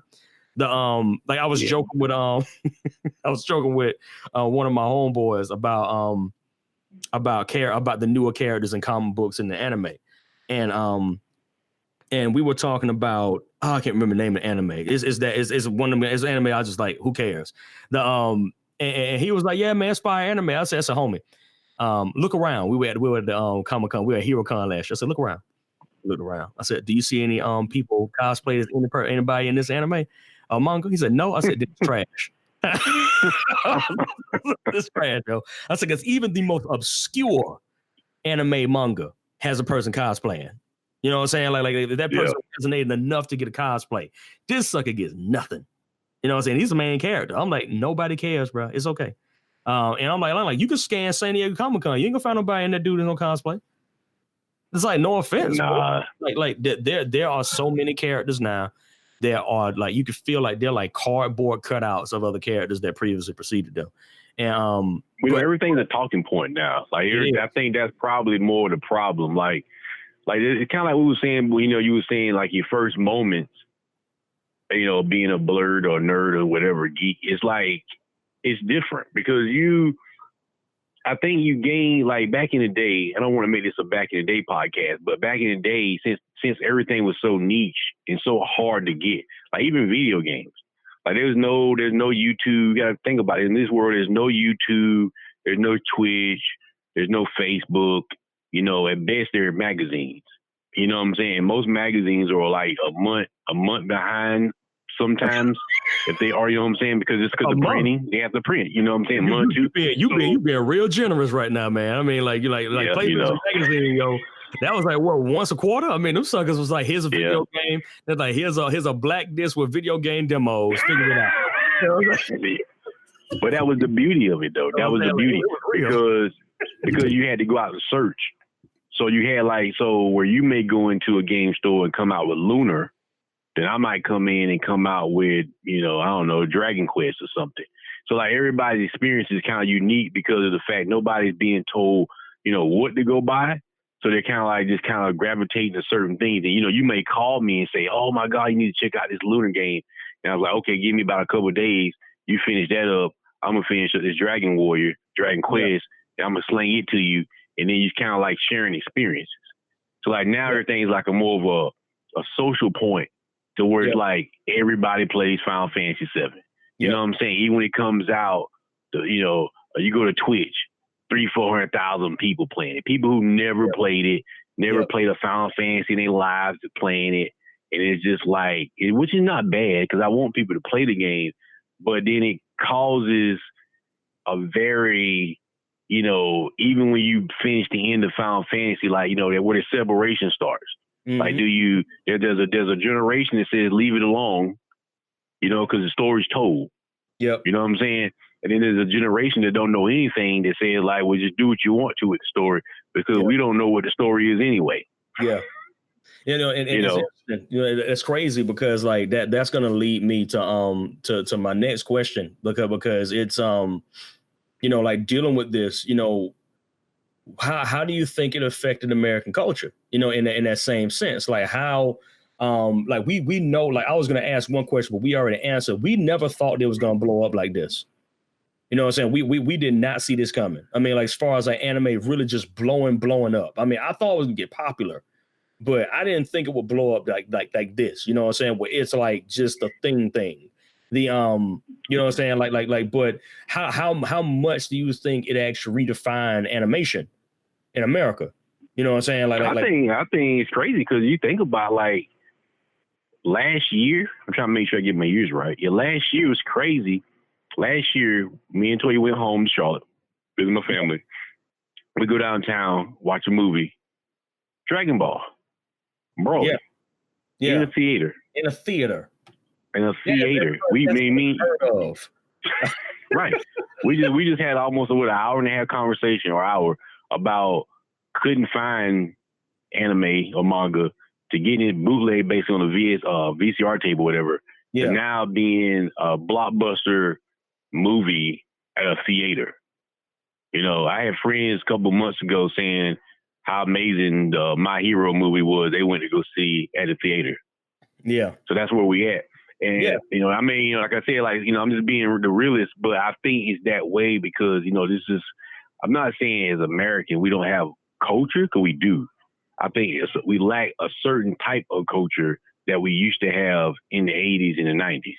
Yeah, like this, that whole, you know, like it ain't just anime, it's all of it. It's like music. Like, where's the music? Where's the art? Like what I mean by culture is the artistic side of it. Like, where's the artistic side of music? You know, hip hop, or whether it be R&B, or whether it be rock. You know what I'm saying? So it don't have to be just hip hop. You know, rock's that way. You know, you listen to rock, it was very artsy in a certain way. You know, the TV shows are very artsy. You know, even Scooby Doo has a message. Flintstone has a message. It has it's very a lot of the cartoons are very what's the word? God, when something's artistic, abstract. A lot of the shows are abstract. You know, so we don't get any of that no more. That's so true. It's left a void. It's left a huge void for kids, especially kids. Yeah. You know what I'm saying? Because kids look for that type of stuff, something to latch on to say, you know, like when I was 10, it was hip hop. Like, oh, it's hip hop, and it's these comic books, and it's just, you know, this anime and whatever, and this way of dressing and stuff. You know, with this generation, from an American standpoint, they don't really have it. There's no Saturday morning cartoons. There's no, you know what I'm saying? There's really no artistic side of hip hop or rock music or any of that stuff anymore. So I think they left and went more to Japan. Yeah. Where it's a lot more of it's there. Mm-hmm. You know. You know, like that's interesting because like that brings me to my next one. You know, like, why you think black kids love anime so much? I mean, it's like this is like no shade towards you know, like white kids, Latin, because like Latins, man, like in South America, oh my goodness, man, they are eating anime alive, yo. I mean, most of the translations from Japan have Latin. They immediately do Latin sometimes before they do English. You know, because the hunger in Latin America is far greater than it was. I think it still is in America. It's still bigger. I think it's storytelling because like I think it just comes from just being like kids, teenagers. They love stories, like and especially stories. Either story you can get lost, or you can like a getaway story. It's like personally, I always like the games like Zelda or Final Fantasy, because I felt like I could lose myself in that world. Like it was like me, you know, instead of watching never-ending story, I got to play it. So it was kind of that moment of saying, oh, okay, you know, instead of watching Oz, I'm playing Oz. But even better than that, when you start looking at a lot of the anime like Naruto or Bleach and stuff, I think it's more based around what they're saying. Like when you Naruto, the power of friendship. I mean, if you're a kid, I mean, you know what I'm saying? Like, this is really everything. And Naruto doesn't have any parents. And we know for a fact a lot of kids don't have parents. But here's one guy that doesn't have parents, but he has friends. Yeah. And they friends go, you know, all this to the Ninja War and all this other stuff, and they grow together and things. And I think that's just dope. Even I think it's dope. Like, even when it's one of them things where I think, like, that's why I say I think the storytelling in anime is, like, really underappreciated. Like, there's, like, a lot of great writing out there with anime, like, where you just sit there and, like, scratch your head, like, you know, this is really amazing. Like, this is some amazing story writing here. Yeah. Like, the twist and stuff in it. Right. And it's cool. You know, like I'm saying, like, we just don't have the characters anymore, man. Like, I don't know why it's like that here. You know, like, you know, you watch Naruto or Bleach or One Piece or, you know, Attack, whatever's popular now, you know, people watch their cosplay, but it gives you something. Like, you know, cultural. So these kids can buy T-shirts and they can dress up and go to cons, and, you know, cons are like their new concerts. So they go to cons and they go to like the soundtrack concerts. And I was just on YouTube watching the Persona concert. I was like, oh my God, like, fire, man, dude, fire. You know what I'm saying? Like, but I mean, dude, we were playing doggone Shin Megami. Like, we talked about this offline a couple of days ago, like probably a couple of weeks ago now. You know, about how like Shin Megami, you know, back in the day, you know, you didn't get that conventionally. You had to find them suckers. You know what I'm saying? Like all that stuff, you know, anime related. video game related, you had to find those things. Those things were not within your grasp, but you're right though, because it gives us, and I can at least say for me, when I was like growing up, Ronin Warriors was my jam. My jam, yo. I mean, like, because mostly because you had this main character who was the this is Ryu. Rio. You know what I'm saying? He was the leader, but he despised he didn't even want to think about being a leader. He didn't think it was something that was worthwhile. But when a war hit and all of Tokyo got busted by the demon world, and they just stuck in this perpetual hell for the most part. I mean, it was crazy. And he had to rise up. He was like, I can't even sit up here in front on the fact that we need that my team needs a leader now. And they're looking at him like, dude, you the leader. And you know, and because of his resolve, your boy got like the armor of armors. It was an all-white armor called the aerial armor. You know what I'm saying? And that joint has so much power, yo. And it combined every single armor. I mean, there was some cats on the dark side. We were dope about that story. Some cats on the dark side that was supposed to be on the light. And it took the guys in the armor on the light side scrapping with them to realize that they were fighting each other out of stuff that wasn't even, they had to do with nobody but the villain. The villain plant the seeds in the guy's brain, in the guys who flipped, and like, oh, your armor's for me. And it's like, it was always for the light. And I was like, bro, what?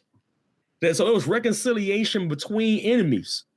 You know what I'm saying? It just became friend. I mean, like the thing made so much sense. You know, the main character, he had a staff of Adonis or something like that, but he had to give his life away for his own sister, because if he did not, then she would not have been able to come out of the dark. It was so many themes in that, man. You know what I'm saying? Like, and I was saying, stuff crazy. Like I said, stuff like that. You like, where in America can I find that in a cartoon outside of like exactly? It's a satire and a bunch of fart jokes. You know what I'm saying? That's what I'm saying. Like like the story of Zelda. You know, Ganon. You know, Ganondorf and stuff, and the longevity. You know what I'm saying? How long it's lasted. And then, you know, like I said, like the last really big rise of American cartoons, honestly, was back in the late 90s. Yeah. You know, I think Power Rangers and Pokemon, Digimon, all them may have been the last of the weekday cartoons. And Saturday mornings, you know what I'm saying? The Saturday mornings after that, it's dead. So you can almost basically say from like 90, maybe by 97, 98, they're done. They're done. Even if we give it to 2000 and cut it, there's almost 20 years. So for almost a vacancy for almost 15, 20 years, there has been no youthful type culture here in that degree. So we got, over time, I think we got Justice League. Justice League was the last breath. Like Justice League and Teen Titans, well, not Go, because Go is trash, but just Teen Titans. But Justice League Unlimited and Teen Titans were the last gasp. And then we got a reprieve with Avatar, because we actually did a podcast on that still. It's like on how Avatar is like literally probably the best American part. And that's great. That was the reaction that we all had. Like, it was probably the best American cartoon that's ever been made. You know, like that was that was the air leaving the lungs. And then after that, what else since we had after Avatar? That was like so lit that people across the water, it's like, nah, I need to catch that American cartoon. You know what I'm saying? Like I'm like Rick and Morty, I guess, because people watching it now, it's like a bully tactic. Like when I see these kids talk about Rick and Morty, it's not in a way of enthusiasm. It's in a way of they're better than you. So these kids are bullied into watching Rick and Morty and being enthused by something that they don't even like. You know what I'm saying? Like I'm like, because they don't really have it's like music. You can't. It's like that's a cool show, but it's kind of like, it's kind of my take on like Bart, like Simpsons. Yeah. Like, even though, don't get me wrong, like Simpsons has its place in history as a really good cartoon for what it is, but it just doesn't have the impact of the presence it leaves on you as a person. You know what I'm saying? Like, as a child, I always remember Bart. Yeah. But I wouldn't say it left an imprint on me like Transformers or something like that. So it wouldn't be nothing I would want to, when when you go spend hundreds of dollars to dress up like somebody, that means that person has put like really made an impression on you. Yeah. You know what I'm saying? Like when you spend hundreds of dollars to dress up and then spend hundreds of more dollars to drive to Atlanta or wherever just to go to a con. Yeah. To be around other people who dressing up like other people who spend hundreds of dollars. They're like you. I mean, yeah, you're right. I mean, think about it, bro. Think about the. I mean, I can say this from experience. We're gonna close it out with the top 10 in a moment. But the first time I remember, and this is a shout out to my homeboy Delmar, because Delmar, he's gonna be on a podcast with us next time. We're gonna be talking about Saturday morning cartoons. We actually doing a podcast on that Steelz. Saturday morning cartoons, Barbara. You know, we're gonna talk about that. The but he was one of the first cats I met, you know, that actually had tapes for Dragon Ball Z. You know what I'm saying? Like I remember meeting him and being like, "Oh, you actually got tapes too?" Because I had tapes too. You know what I'm saying? Like actually meeting a real fan of the show. I was like, well, that's dope. You know what I'm saying? So we grew together in anime, you know what I'm saying, from 2002. You know, we both like, I was like, hey, yo, you seen this right here? Nah, man, let's go watch it. We watch it. You know what I'm saying? Then a whole crew ended up getting invested in anime, and we had an anime club in Whitney University. You know what I'm saying? It was started by a couple other cats, but we brought the crew to them so they could watch the anime. We are GTO, which that's going to be on my list. I'm just letting people know that ahead of time. Great teacher on Nizuka, man.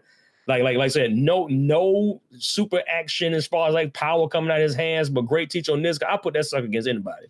But you know, like having all these OG moments where you got to learn lessons, but you also got real life at the same time. Right. They were not so divorced from the real world as they are now. You know, like most of these cartoons now, to me, they feel lifeless. Mm-hmm. You know, they don't have any life in them. Teen Titans Go feels like somebody's kicking a person while they're dead. You know, like Rick and Morty, it feels like somebody is actually like, I mean, it actually is an ode to nihilism. You know what I'm saying? Like it's an ode to nothingness.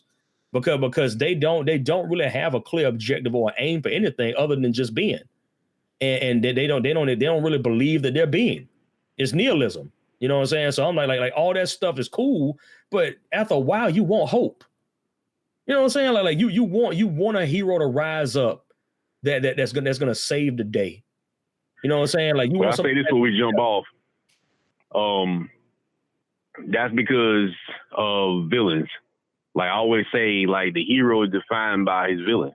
You know what I'm saying? Like I should have had you on the podcast, man. This literally we had a joint called Hero Deconstruction, and we talked about this same thing. Go ahead, bro. Yeah, I'm just saying, you know, He-Man is defined by Skeletor. You know, G.I. Joe is defined by Cobra Commander. Thundercats are defined by Mumra. Yep. You know, Madara. You know, you have to have a villain. If you're looking at Cloud, Sephiroth, like anytime there's a great hero, there's a greater villain. Like if you in Bleach, you got Aizen. Yep. The reason why people love Bleach so much, I mean, I always say the downfall of Bleach is that Aizen is such a great villain that you didn't want to watch anything else. Yeah, I mean, dude. I mean, I told people that, you know, they're bringing Bleach back now, and I was like, I don't want to watch it. I'm like, why? I said, because I read the end. I read the manga, and I don't like this dude. I mean, I would rather you give me Aizen versus Ichigo 2, because Aizen is not finished. I mean, every time I got to the end, I was like, you have to kill Aizen. You have to kill him. You cannot leave this dude alive. That's when you know you got a good villain. When a villain cannot be satiated by you know, you just gonna lock me up and I'll be okay. No. You need to kill this sucker. This sucker need to go away. Like he need to go. Just like what's called. You know. DC is defined by Darkseid. Yeah, I mean that's where this is realistic. You know, just like really the whole Avenger movie. The best thing about it is Thanos. Yep. I mean, like the villain to me, the villain is always defined like the story. Like you know, like if you go back to Oz, it's about the witch, the Wicked Witch of the West. If you go to Alice, about the Queen of Hearts. Yeah. You know, it's about that fear. Yeah. Because that hero has to rise up against that darkness, and the greater that darkness is, you know, the more you root for the hero. Yep. You know, I agree. No, I'm saying like, and I really do believe that like as time has gone by, you know, it feels like people don't want to believe that evil exists anymore. So they just throw these characters away because these characters are too scary. But for us, you know what I'm saying? Like, we were confronted with evil people already, but then seeing them again in animation wasn't really scary as confirmation that there's a villain that needs to be beaten. Like, you know, even if it's yourself, you know what I'm saying? Like even if you're the villain, you know, where you have to deal with yourself and you have to overcome yourself, you know what I'm saying, in that same situation, that those things are pertinent for people to actually grow up and become productive citizens, also to be people that can actually be driven by empathy. You know, that people that can look at another person and say, I got the means to help this person, let me help.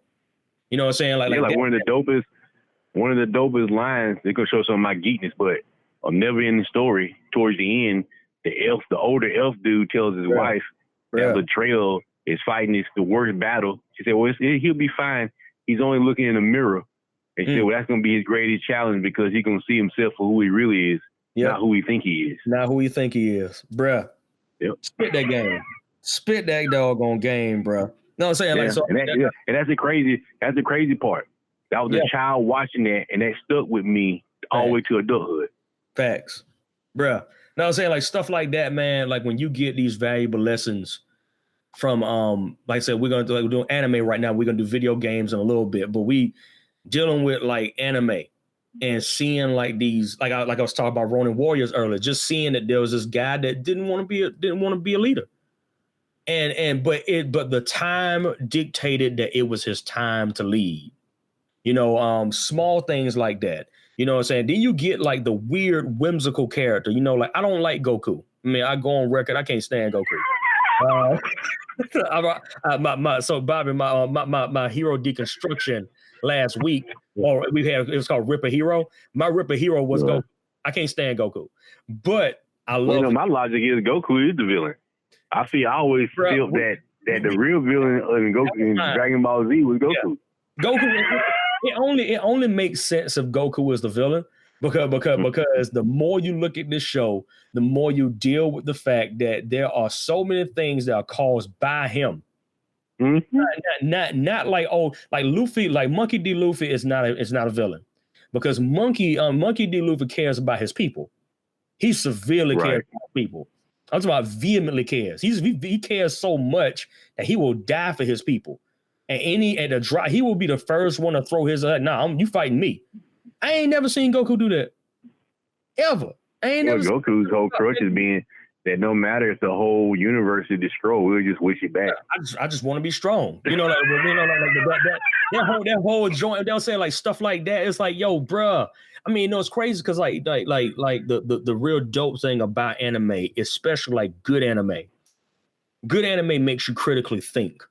You know, you have a very, very good time, but you're critically thinking about certain characters that something ain't right. You know, you're like, hold up now. They train you. They train you to learn mannerisms from humans. You know, when you'll see something and you're like, that don't look like that dude. He look nice, but something wrong. You know what I'm saying? Like man, anime, you know what I'm saying? We're gonna show a real nerd. Now, you know, in anime, if you see a dude with glasses on, you halfway skeptical every single time. Every single time you watch an anime and a dude got glasses and he puts his glasses up, you're like, this sucker's a villain, or he's a freak, or he's a creep. One of them is happening. Yep. Nina's daddy is a prime example. You know what I'm saying?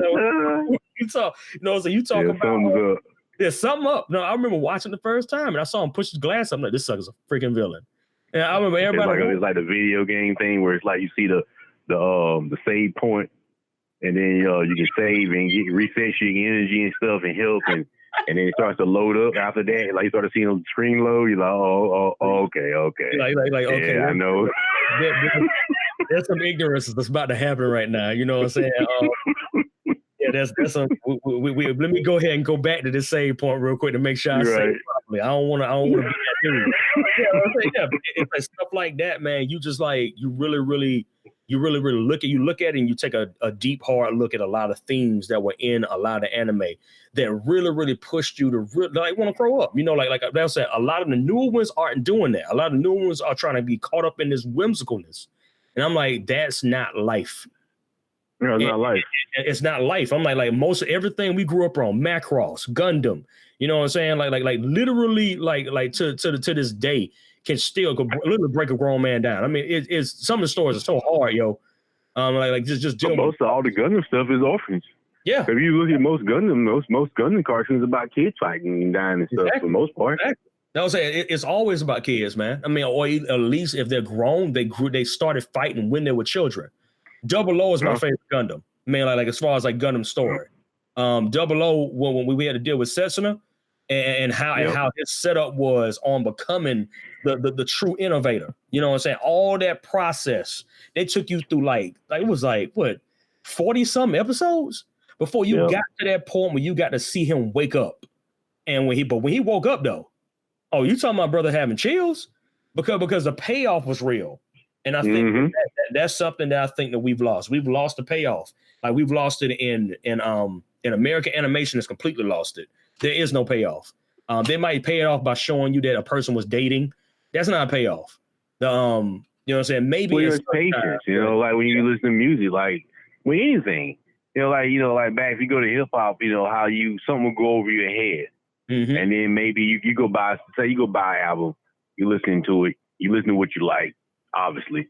So then you skimming through it or you playing through it at night, something goes over your head. Yeah. You in class the next day, it hit you. Yeah. And you're like, oh man.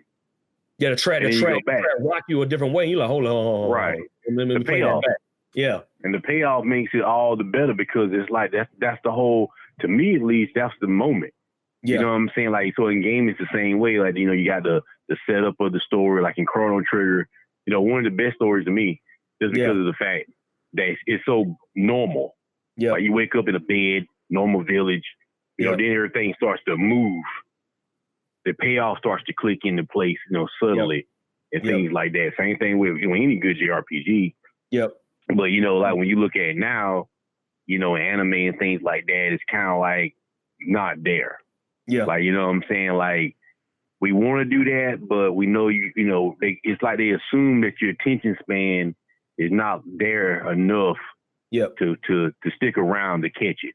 Yep. So it's kind of like, you know, I think that's why a lot of it, and I'm trying to keep it from jumping into gaming, but it's like, I think that's why a lot of gaming has gone the way of killing off people. Like, you know, you get, you know, Mass Effect. Like, we just go ahead and get rid of them. You know, we just talked about Assassin's Creed, where there's really no congruent payoff because every story is different. Yep. So even though the game may be good, there's no build up for that story, but just for that brief moment. So it's just like something you play, you beat, you lay it down. Yep. You know, then you reset. Yep. You don't have to process none of it. Like now, so they were saying like the whole process now is like I said, you'll get some gems. You know, like we gonna jump into this top 10 now. So so right now. Hit me with your top 10, past and present all together. What you got? I'm just gonna throw something out there. They had some influence on me. G-Force, Fist of North Star. Yeah. This is not a series, a movie, but Ninja Scrolls. Yeah. There's another one. Yu Yu Haka, Inuyasha. Crazy Enough, Sailor Moon. I always have things Sailor Moon, like Sailor Moon.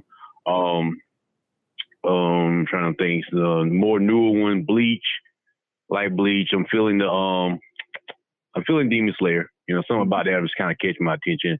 Promise of Neverland, love it. Erased, Erased was good. Erased was crazy. I'm a sucker for suspense. I'm a sucker for suspense. Any more? Yeah, I do. Keep up Black Clover. I like Black Clover. After I like that one pretty good. It's something else. Oh, you know, this one I love. This one of my favorite is Sandbag and Magi. Oh, bro. That guy. Yeah, That's one that gets slept on too. Like nobody's paying attention to that joint. Now, that's saying it's dope because I can go backwards to anime that people have not seen. You know what I'm saying? And I think you probably can do the same thing. It's like ones folk don't even pay no attention to. One of the ones that really, really got me when I was younger, gotta throw in Ronin Warriors. Like Ronin Warriors is my jam. Yeah, Ronin Warriors. Gotta throw that in there. Samurai Troopers, Ronin Warriors. Kenshiro, like you were saying, with Fist of the North Star. But there's this one gem, man. It's called Toward the Terror. Bruh, Toward the Terror is like about these people. And if you haven't seen it, man, I'm telling you, man, pick it up. It's tragic though. It's a tragic, but it's still a good journey though. But dude, it's pretty much about these guys. They've been estranged from Earth. Earth has like been bombed to oblivion, like kind of the Star Ocean beginning. And if you want to like go on video games, the Earth has been bombed to oblivion. Humans have to leave, and they've gone so far that they have to go back. They have to go back home, and it's called Terror. So that's why I call it Toward the Terror. And it begins a series and process of people, of certain humans waking up to abilities and finding successors to help lead people back to the Terror. And it's one of the best iterations I've ever seen in an anime. Once again, not very popular because it wasn't trying to be popular. It was just a great doggone story. Great teacher Onizuka, like I said before, love GTO.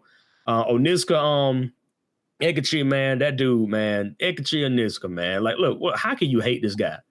I mean, I was like, look, man, if I had this dude as a teacher, man, that dude would have my undying loyalty. So that was my dude. You know what I'm saying? Cowboy Bebop, man. Cowboy Bebop. Yo, changed the game. I mean, Cowboy Bebop and Samurai Champloo changed the game because they did. They took two completely distinct eras of American history and blended them with theirs. You know what I'm saying? So it's like you got this flavor for space, but you also got the old school 90s, old school 20s and 30s jazz feel. You know what I'm saying? When you have people playing jazz, you know, it felt like you was in an old school, but you still had the new school with space. Then you got Samurai Champloo that is actually doing, like, I think it was Edo. I think it was the Edo period, but then they mixed it with hip hop. I was like, yo, who thought of this? No, it's fire. Yeah. You know I'm saying? It's crazy enough. Have you seen the newer one, Cannon Buster? Yeah. I peeped Cannon Buster. It's pretty good. You know what I'm saying? Like stuff like that. I think that like that particular genre of anime don't happen a lot. When you can find a good blend of both together. Bleach did a very good job of that because Bleach like literally had every single character dressing in different clothes on every episode. That was unheard of. That was unheard of at the time. Personality. You got so many different personalities. Dude, that's one cool thing about Bleach. Yeah. I mean, we got folk that are called Chads 9 times out of 10 because of Chad. I don't care nobody else say. Right. I don't care nobody else say, yo. The only reason y'all calling people Chads is because y'all watch Bleach. And if that ain't the reason, y'all are trash. Because Chad was that dude. Chad was the coolest cat on Bleach. And then they get the Spanish guitar going. When we hear about the up, get the Spanish guitar going, and you're like, oh, Chad's about to wreck a sucker. That's all. I'm like, oh snap. Here we go. Okay, Chad about to wreck this whole spot. You know what I'm saying? Like, but you had him. You know, you got like Yu Yu Hakusho. You already said that. Code Geass, man, love that doggone anime. Code Geass, the Lelouch Rebellion, where actually is the villain story. The whole thing is about a villain. It's not like there's no hero in Code Geass, not one. You know what I'm saying? It's Lelouch. Lelouch Britannia. Britannia is the freaking villain of the story, but he is the protagonist of the story, but he's a villain. Wonderfully written. You know what I'm saying? Very, very good. Like then you got Rurouni Kenshin, Samurai X. It was introduced to us as Samurai X first, and then we got Rurouni Kenshin in a particular sense, but still a dope concept about this one, and it's actually based on a true character. He was over exaggerated, of course, because of the anime, but you know, just having this particular distinctiveness about them taking these younger kids, raising them in war to be assassins. You know, it was a great story, and how he just wanted to throw all that stuff away, but he was still known by it. Eureka 7 actually is like that tops my list. Love Eureka 7. Mostly because it deals with this theme that I think that anybody that's going through depression, anybody that's going through any situations about themselves, Eureka 7 got like an antidote. Like it's like a couple of drops of it, and you deal with this perspective from this kid who thinks he's a nobody, but he's a solution. You know what I'm saying? Like, and he has to deal with the fact that the way that he loves this girl is that's going to change the world. I thought that was a very, very dope theme for like younger kids to see it going into adulthood, that like the way that people, you know, can actually change the world. You know what I'm saying? Like she didn't change until that dude started loving her. You know what I'm saying? While he was like affectionately chasing her, you know what I'm saying? Without the true commitment, it hurt her. Dang, it killed her. I thought that was dope. You know what I'm saying? I was like, it was so nuanced, man. Yeah, but that's people gonna get mad because Dragon Ball ain't in my top 10. Even though it was a part of the culture, I can't give it a top 10 slot because honestly, Toriyama didn't write a very good story. He wrote an engaging one because of power levels and stuff like that. A few good characters, but as far as like giving me a fully cohesive story, not so much. It took you heard of Team 4-Star? Right. Yeah, like Team 4-Star told Dragon Ball better than Toriyama. You know, I mean, the problem to me, like with Dragon Ball, like is like even with the new stuff coming out, it's like you know, I like it because I watch it because it's Dragon Ball, but it's more like recycle. Let's bring Frieza back, and then like you know, let's have a tournament. Then we have a tournament, and then it's like let's make Goku Black a villain, which is cool, but it's not like a villain because it's Goku. You know what I'm saying? But you know, then after that we go, let's do another tournament. Let's do a big one. You know, this time it's like, you know, I'm like, okay, like where's and it's kind of like where's the payoff? Because at some point you kind of like, well, is he a real villain in all of this?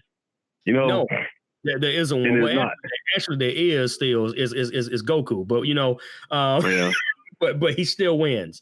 But you just brought up a fun memory of the English translation that I know that Funimation now regrets doing about Goku Black. You know, Goku appears like regular Goku appears with Trunks, and there's a militia with gats, and they're like, we're tired. You killed all our people. Da da da da. And Trunks stands up. He said, "No, don't shoot. He isn't black."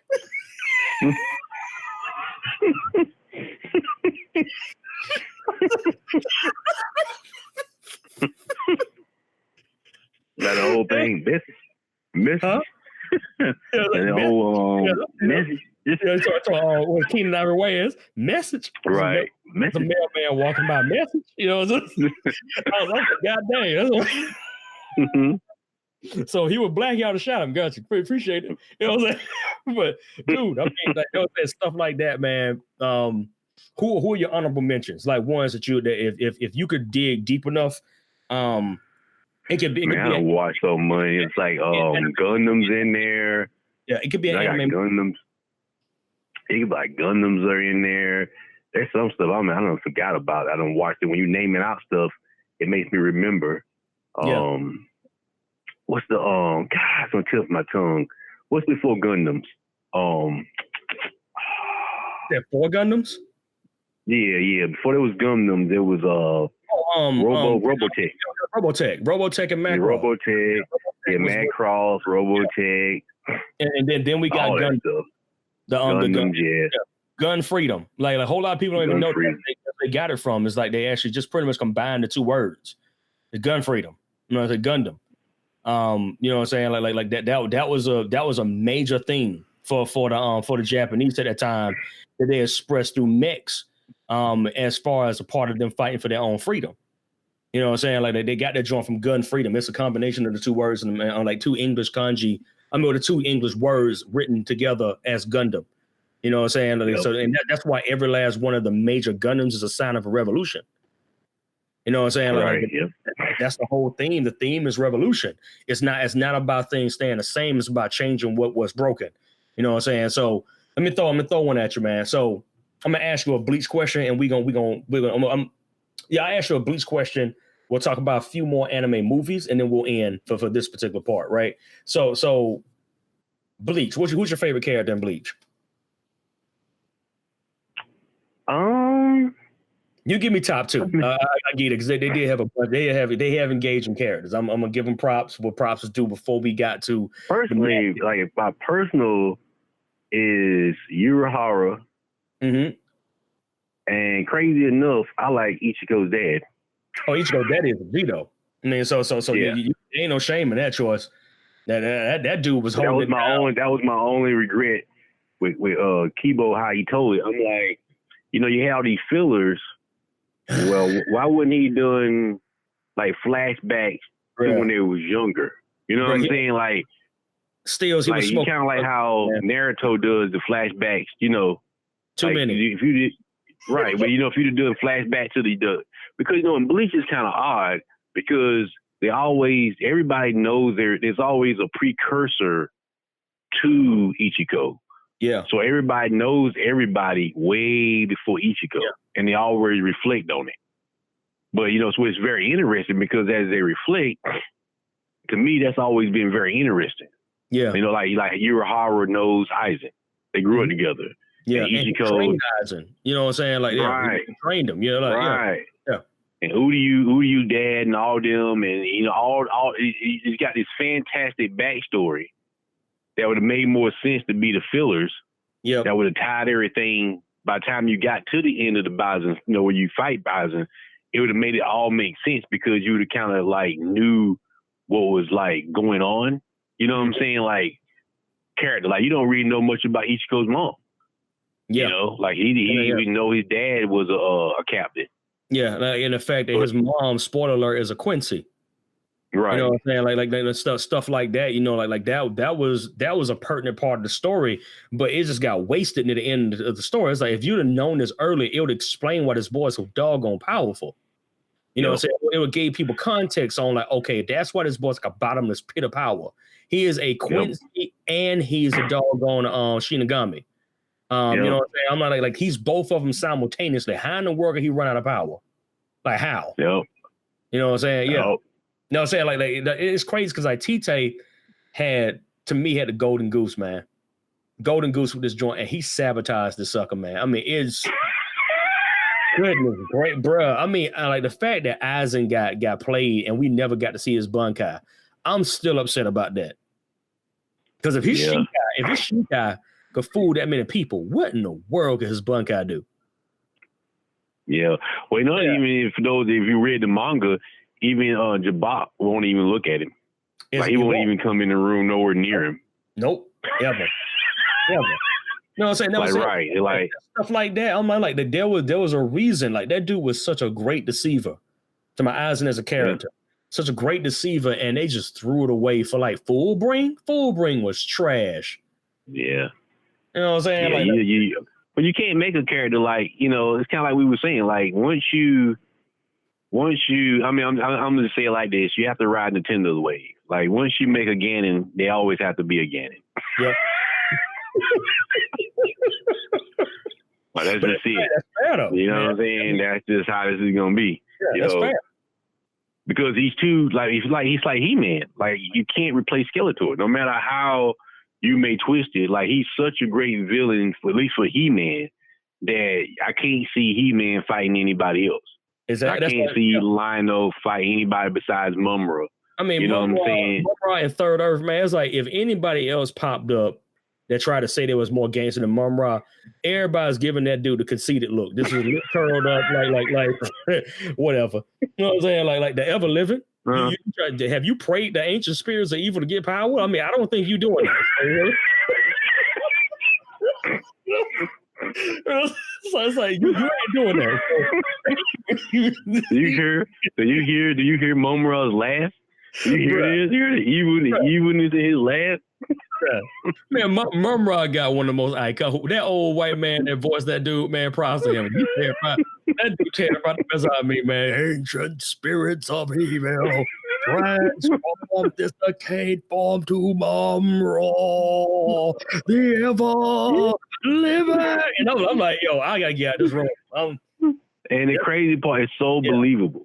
Yeah, bro. Like, you know, you listen, even as an adult, you like, yo, like this is some real movie.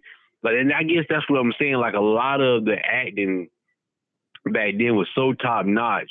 Yeah. It overseed the theater. So if you think about like a lot of those movies, like He-Man actually came out with a movie, but the acting is actually better. Like think about Transformers, like the guy that voices Prime and Megatron. Oh, bruh. Voicing in a cartoon.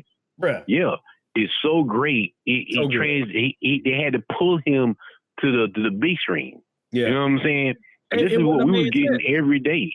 Yeah, it's like it wouldn't have made sense if Cullen wasn't Optimus Prime, man. I mean, it's like this dude's voice was tailor made to be Optimus Prime. Yeah. I am Optimus Prime. You know, it's just that level of gangster. I mean, you know, and that actually leads me to my next my last point for anime, especially as a blurred. Subs or dubs? Well, I'm always subs. I mean, I'm just clearing the air because I mean, no offense to the rest of these folk that like the dubs, but no offense, yo. There's more, like, you can agree with me because I know you do. You know, there's more craftsmanship around the Japanese voice acting than there is in any form of medium. I do believe that contributes to credibility that these things have, because when somebody get hit in a Japanese anime, you feel like you got hit. That's something. Yeah. I mean, it sounds like somebody kicked that dude over in the studio. You know what I'm saying? Well, you know, in my mind, it's like it's their stuff. Like, yeah, it's just like it just sounds better because it's there. It's like it's written by them, made by them, and voiced by them. You know what I'm saying? It's just like it was American. You know, if an American wrote it and American voiced it, then it would probably, to me, sound better in an American voice and subtitles if you was going to give it to anybody else. This is what we're going to disagree because you know this because once I say this, you're going to be like, God dang, you're right. You know what I'm saying? How many great American voice actors have we gotten on American original cartoons in America as of late? We don't raise good voice actors. We don't, now unless they're in video games. We'll get to that next. Video games, we knock it out of the park. But when it comes to cartoons, dude, we are trash outside of the DC animated universe. Yeah, I mean, yeah. Outside of that, that goes back to what we were saying before. Like that's just how much gap. Yeah. That they're really in American culture wise for as cartoon stuff still. Like, you know, it's crazy that it's that niche that, you know, that we can have stores and cons of stuff and merchandise and things of such nature flying off the shelf. But still in American as a whole, it's very little attention that's given to that space though. You know what I'm saying? Like you think that there would be a space for like, it'll obviously be like Justice League or Avengers and things like that being a cartoon, because it just seemed like it should be in a space that it should be there. Like you don't have Infinity Wars and Marvel having a 12-year run of movies and not have a Marvel cartoon cinematic universe running on them. You know what I'm saying? Like it don't make sense. Yeah, I mean, they tried. It just don't make sense. And it didn't work. Like I think the best thing that they released from Marvel, like from Marvel Disney on their side, as far as a cartoon, it was called Avengers: Earth's Mightiest Heroes. That was the most succinct cartoon that they made that translated well with great voice actors and everything. Everything felt authentically real. Like you could close your eyes and listen to it, and it sounded like people are actually fighting in a room. You know what I'm saying? Like no, saying anime makes you feel it almost at every single level. And I think that's one of the reasons why, you know, when we were younger, why we were gravitated towards, why our parents and our friends and our uncles, you know, were gravitating towards it. You know what I'm saying? Maybe not as many, but the ones that did, that caught it, you know what I'm saying? Watching old school Kung Fu movies, you know what I'm saying? Watching old school dramas, like foreign dramas, you know what I'm saying? Looking at old school anime, you know, so watching animated movies. The reason why them joints jumped off is because at the time, let's be real about the situation, there were not many good cinematic movies. You may have gotten one or two every once in a while, but you weren't getting a hit every single month. Like anime was knocking it out of the park every single week. Every single week you got something from Dragon Ball, like the original Dragon Ball. It was good. You got something from Ronin Warriors. It was good.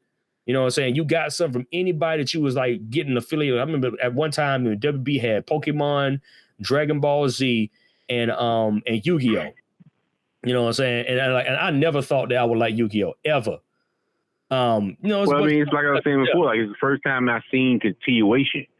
Like, you know, if I go back to like the you know, Justice League Unlimited did it. Yeah, but it wasn't per se every episode was a tie-in.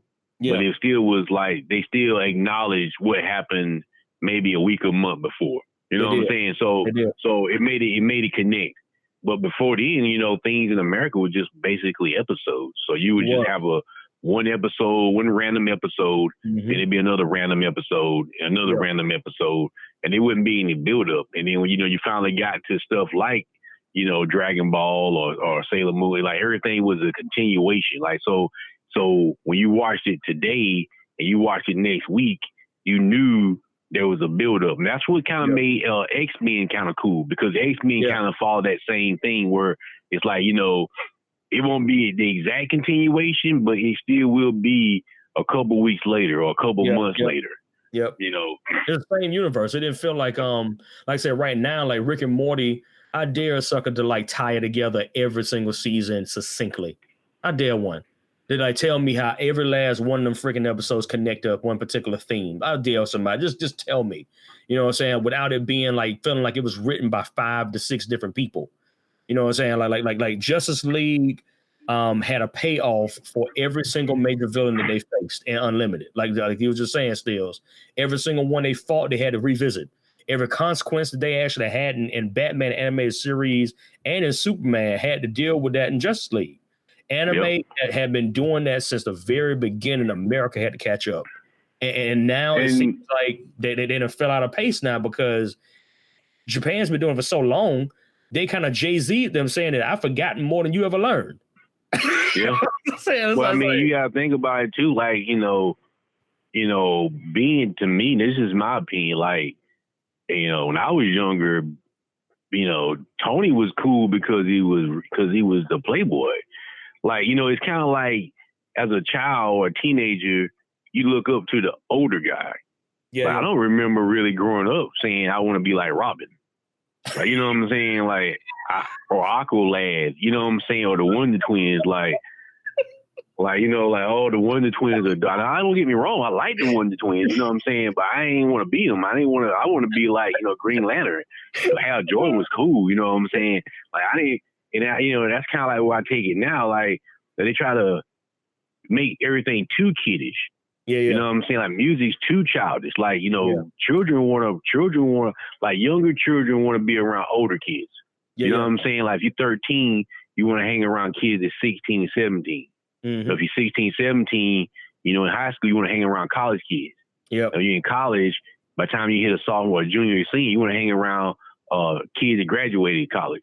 Yep. You know what I'm saying? So the same thing, you know, in comic books and stuff. Like, I don't want to be hanging around like, oh yeah, oh man, that's kind of like why I never really, you know, grew up liking the Teen Titans like that. They're cool, but it's just like they're too much like me.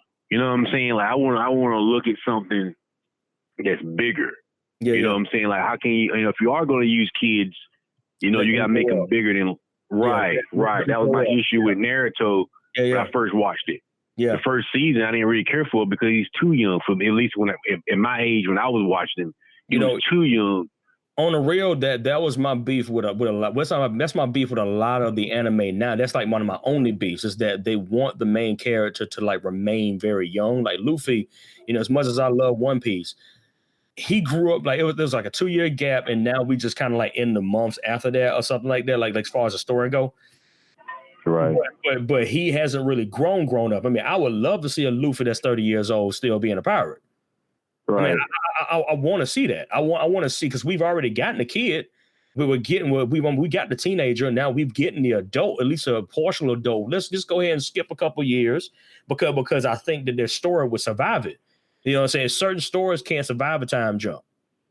You know what I'm saying? Like, that's what I was saying about Naruto. Yeah. I feel Naruto, like, why go to Boruto?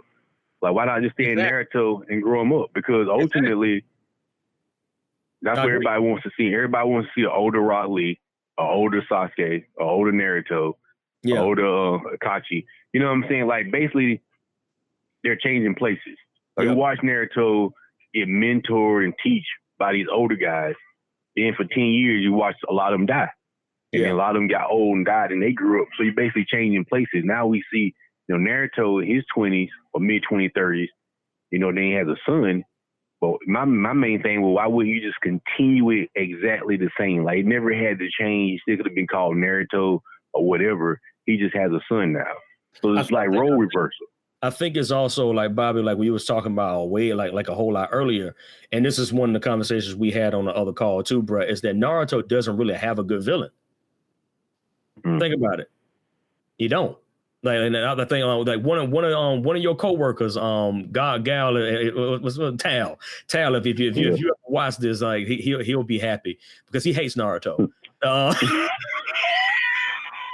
He hates him, but he gives good reason why, because he says that he did not have a character development, like not in that particular sense where we see Naruto truly change. Right. I think that what we're missing, like what you're talking about, and what I'm talking about right now, is if they had actually shown us beyond the movie last, maybe like another 5 or 6 years and showing how he became Hokage, it'd have been a more fun story to watch, like finish off. But just them skipping it and then having him being a boring daddy in an office sleeping on the thing when that's what he wanted. You know what I'm saying? To me, the character Naruto that has the best character development that they blackball out of Naruto was Rock Lee. Facts. Like Rock Lee, like in his story development, like he has nothing. Nothing. The thing about like even better than Naruto, like this guy has nothing special about him at all. None. His whole drive is I work. So if I can't do this, I make up for it by doing 1,000 of this. Exactly. If I fall short of that, I do 2,000 of this. Yeah. I mean, how could you not like a cat like that, man? I mean, that was saying. I truly do think they missed the mark, especially with the gate system that homeboy showed him, and like having him master the gates, fully master the gates, and like that being like a lifelong process where he has to learn like a gate every single time. That could have been a new power level structure, like how everybody loves power levels. You know what I'm saying? They could have actually done they could have stopped him in a show at like gate 4. And then ending it with like Guy Lee saying there's still 4 more gates. I'll be like, bro, feed this to my veins. But even at the end, and the crazy enough, even at the end, like normal wise, Guy is the most powerful. He is. But it was a trade-off, and that's why I think that their dynamic was, to me, one of the best. Jiraiya and Naruto didn't really care that much about that. I know people are gonna be mad. It's okay. It's okay. I didn't care about Jiraiya and Naruto because, to me, I get the history with him and Minato, but I didn't care because it didn't really do anything as far as like really showing Naruto something that he could not do. Everything that Naruto's introduced to, he could do. You know what I'm saying? Like he just had to just deal with it. Rock Lee literally had no other choice but to learn taijutsu. Yep. He had no other choice but to get good at it because otherwise he'd have died. Mm-hmm. Naruto couldn't die. He got a freaking fox demon in him. That's what makes his story so more compelling. And that's the reason why after the Mita-Shuni exams, he just basically erased from the rest of this. Like he's there, but you can tell like they even pulled him back. Yep, they did. And then push Guy more in. Yep. Because you think at the end, instead of it being Guy fighting Madara like that, it really should have been Rock Lee fighting him like that. Exactly. I mean, like I think that that your boy saw that happening, like when he was fighting Gaara, because Gaara is also another one of them characters that's just doggone dope. And to me, I like them. I like them more than I like Naruto. Naruto's probably at the bottom of my list of people that I actually like the Naruto. I can't stand Naruto. Naruto's a trash. He's Goku. He's a one-trick pony. He's gonna do clone jutsu. And then Rasengan, and that's it. That's it, man. I mean, like your boy John Cena to everybody, man. He popped up. You know what I'm saying? He down and out. The crowd is like, yo, there's no way this cat can kick up at 2 this time. 1, 2, boom, the Fox Demon pop up. And some amazing and immaculate power just pops up, and he's able to overcome all evil. And I'm like, dude, you need to fight for this. You had this stuff since the beginning. While Sasuke is dang near killing himself to get power. Yeah. I mean, like his brother died. Spoiler alert. His brother died, like literally to make sure that his son would be equipped to fight evil. He was like it made better story. That's why I like it's like Vegeta. My favorite. If you go to Dragon Ball, my favorite character in Dragon Ball is Trunks and Vegeta because they have to work. Yep, they had to earn it. So another spoiler alert. Have you looked at the manga with Moro, the new villain? I seen some of it. I read a couple chapters and I kind of stayed away from it. But he looks good. I'll give you a quick one if you haven't heard about it yet. Vegeta learns Ultra Instinct. I heard he's a beast in this one. Which should have been the case in the doggone Tournament of Power. That's I'm like they keep giving it to Goku to the point now, like they did with Naruto, where it just spam you with the hero all the way. I mean, it's like we get it though. We get that he's the main character. Can somebody else win? It's like it's well, my thing is like if he's the main character, then write like he's the main character.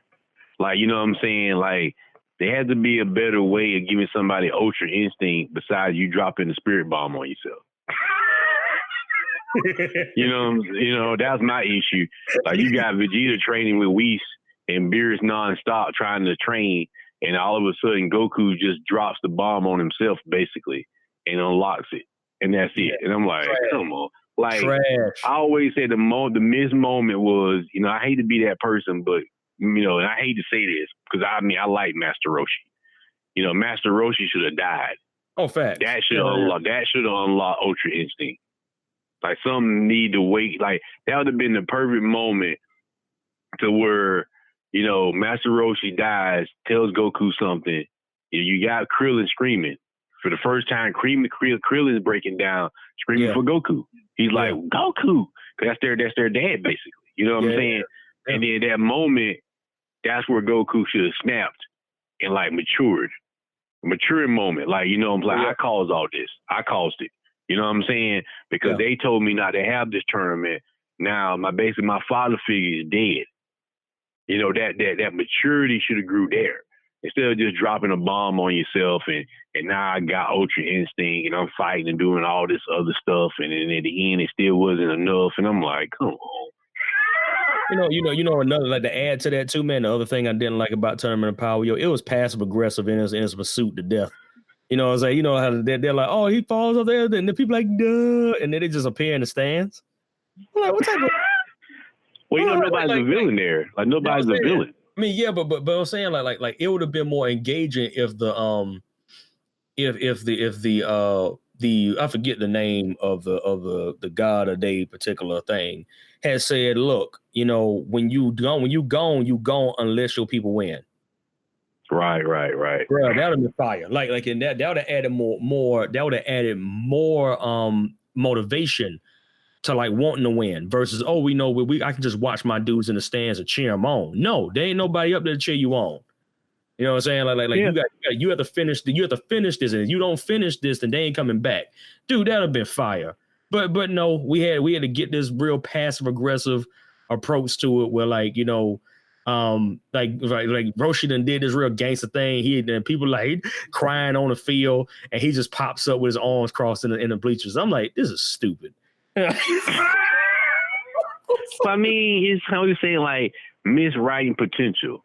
Like you're in a universe where even the same planet exists. Yeah. So I mean, how cool would it have been for like Vegeta to come in contact with his dad at some point, and that made him go Ultra Instinct? Oh, bro, that'd be fun. You see what I'm saying? Like, and that's kind of like a lot of this when we talking about stories. It's just like when I was younger, that would have probably been the story. You see what I'm saying? Like, the plot holes of having certain entry points. Like, okay, let's do this. Like, let's be creative. Because it's like fan service. Like, oh, we're going to go back in a dimension where the same planet. Oh, so we got one chance to let Vegeta see his father? Man, we can't give that up. You know what I'm saying? For real. And it's like, and you miss those points. Yeah. So it's kind of like with 7. I'm like, you can tweak it. You can have some flashbacks to Zack. It's like if you're gonna go back and spend 3 or 4 years making it, then make it worth the while. I'm just saying, like, let's make it worth the while. Steelz, spoiler alert. Well, I know that. Yeah, I'm sorry, guys. No, I'm just throwing it out there. It's like, who's Zack? And I'm like, oh god, here we go. Like we gotta explain to you who this is too. Yeah, we're gonna get to that in a moment. But we're gonna end it here, and we're gonna jump on and do the the video game portion in a moment. Thank you guys for tuning in. This is T Nigma with Enigmas Unchained. This is Steelz4ever. Mr. Back in the building. Mr. Back in the building, man. We appreciate y'all, and we will see you on the next episode. Thank you guys for listening to Enigmas Unchained. If you like what you heard, please follow us on Apple and Google Podcasts by looking up Enigmas Unchained. Also, you can follow us on Twitter and Instagram at Enigmas Unchained, as well as on Facebook by searching our name. Thank you guys for having us, and we look forward to seeing you again. Solve those enigmas. Don't leave them unsolved.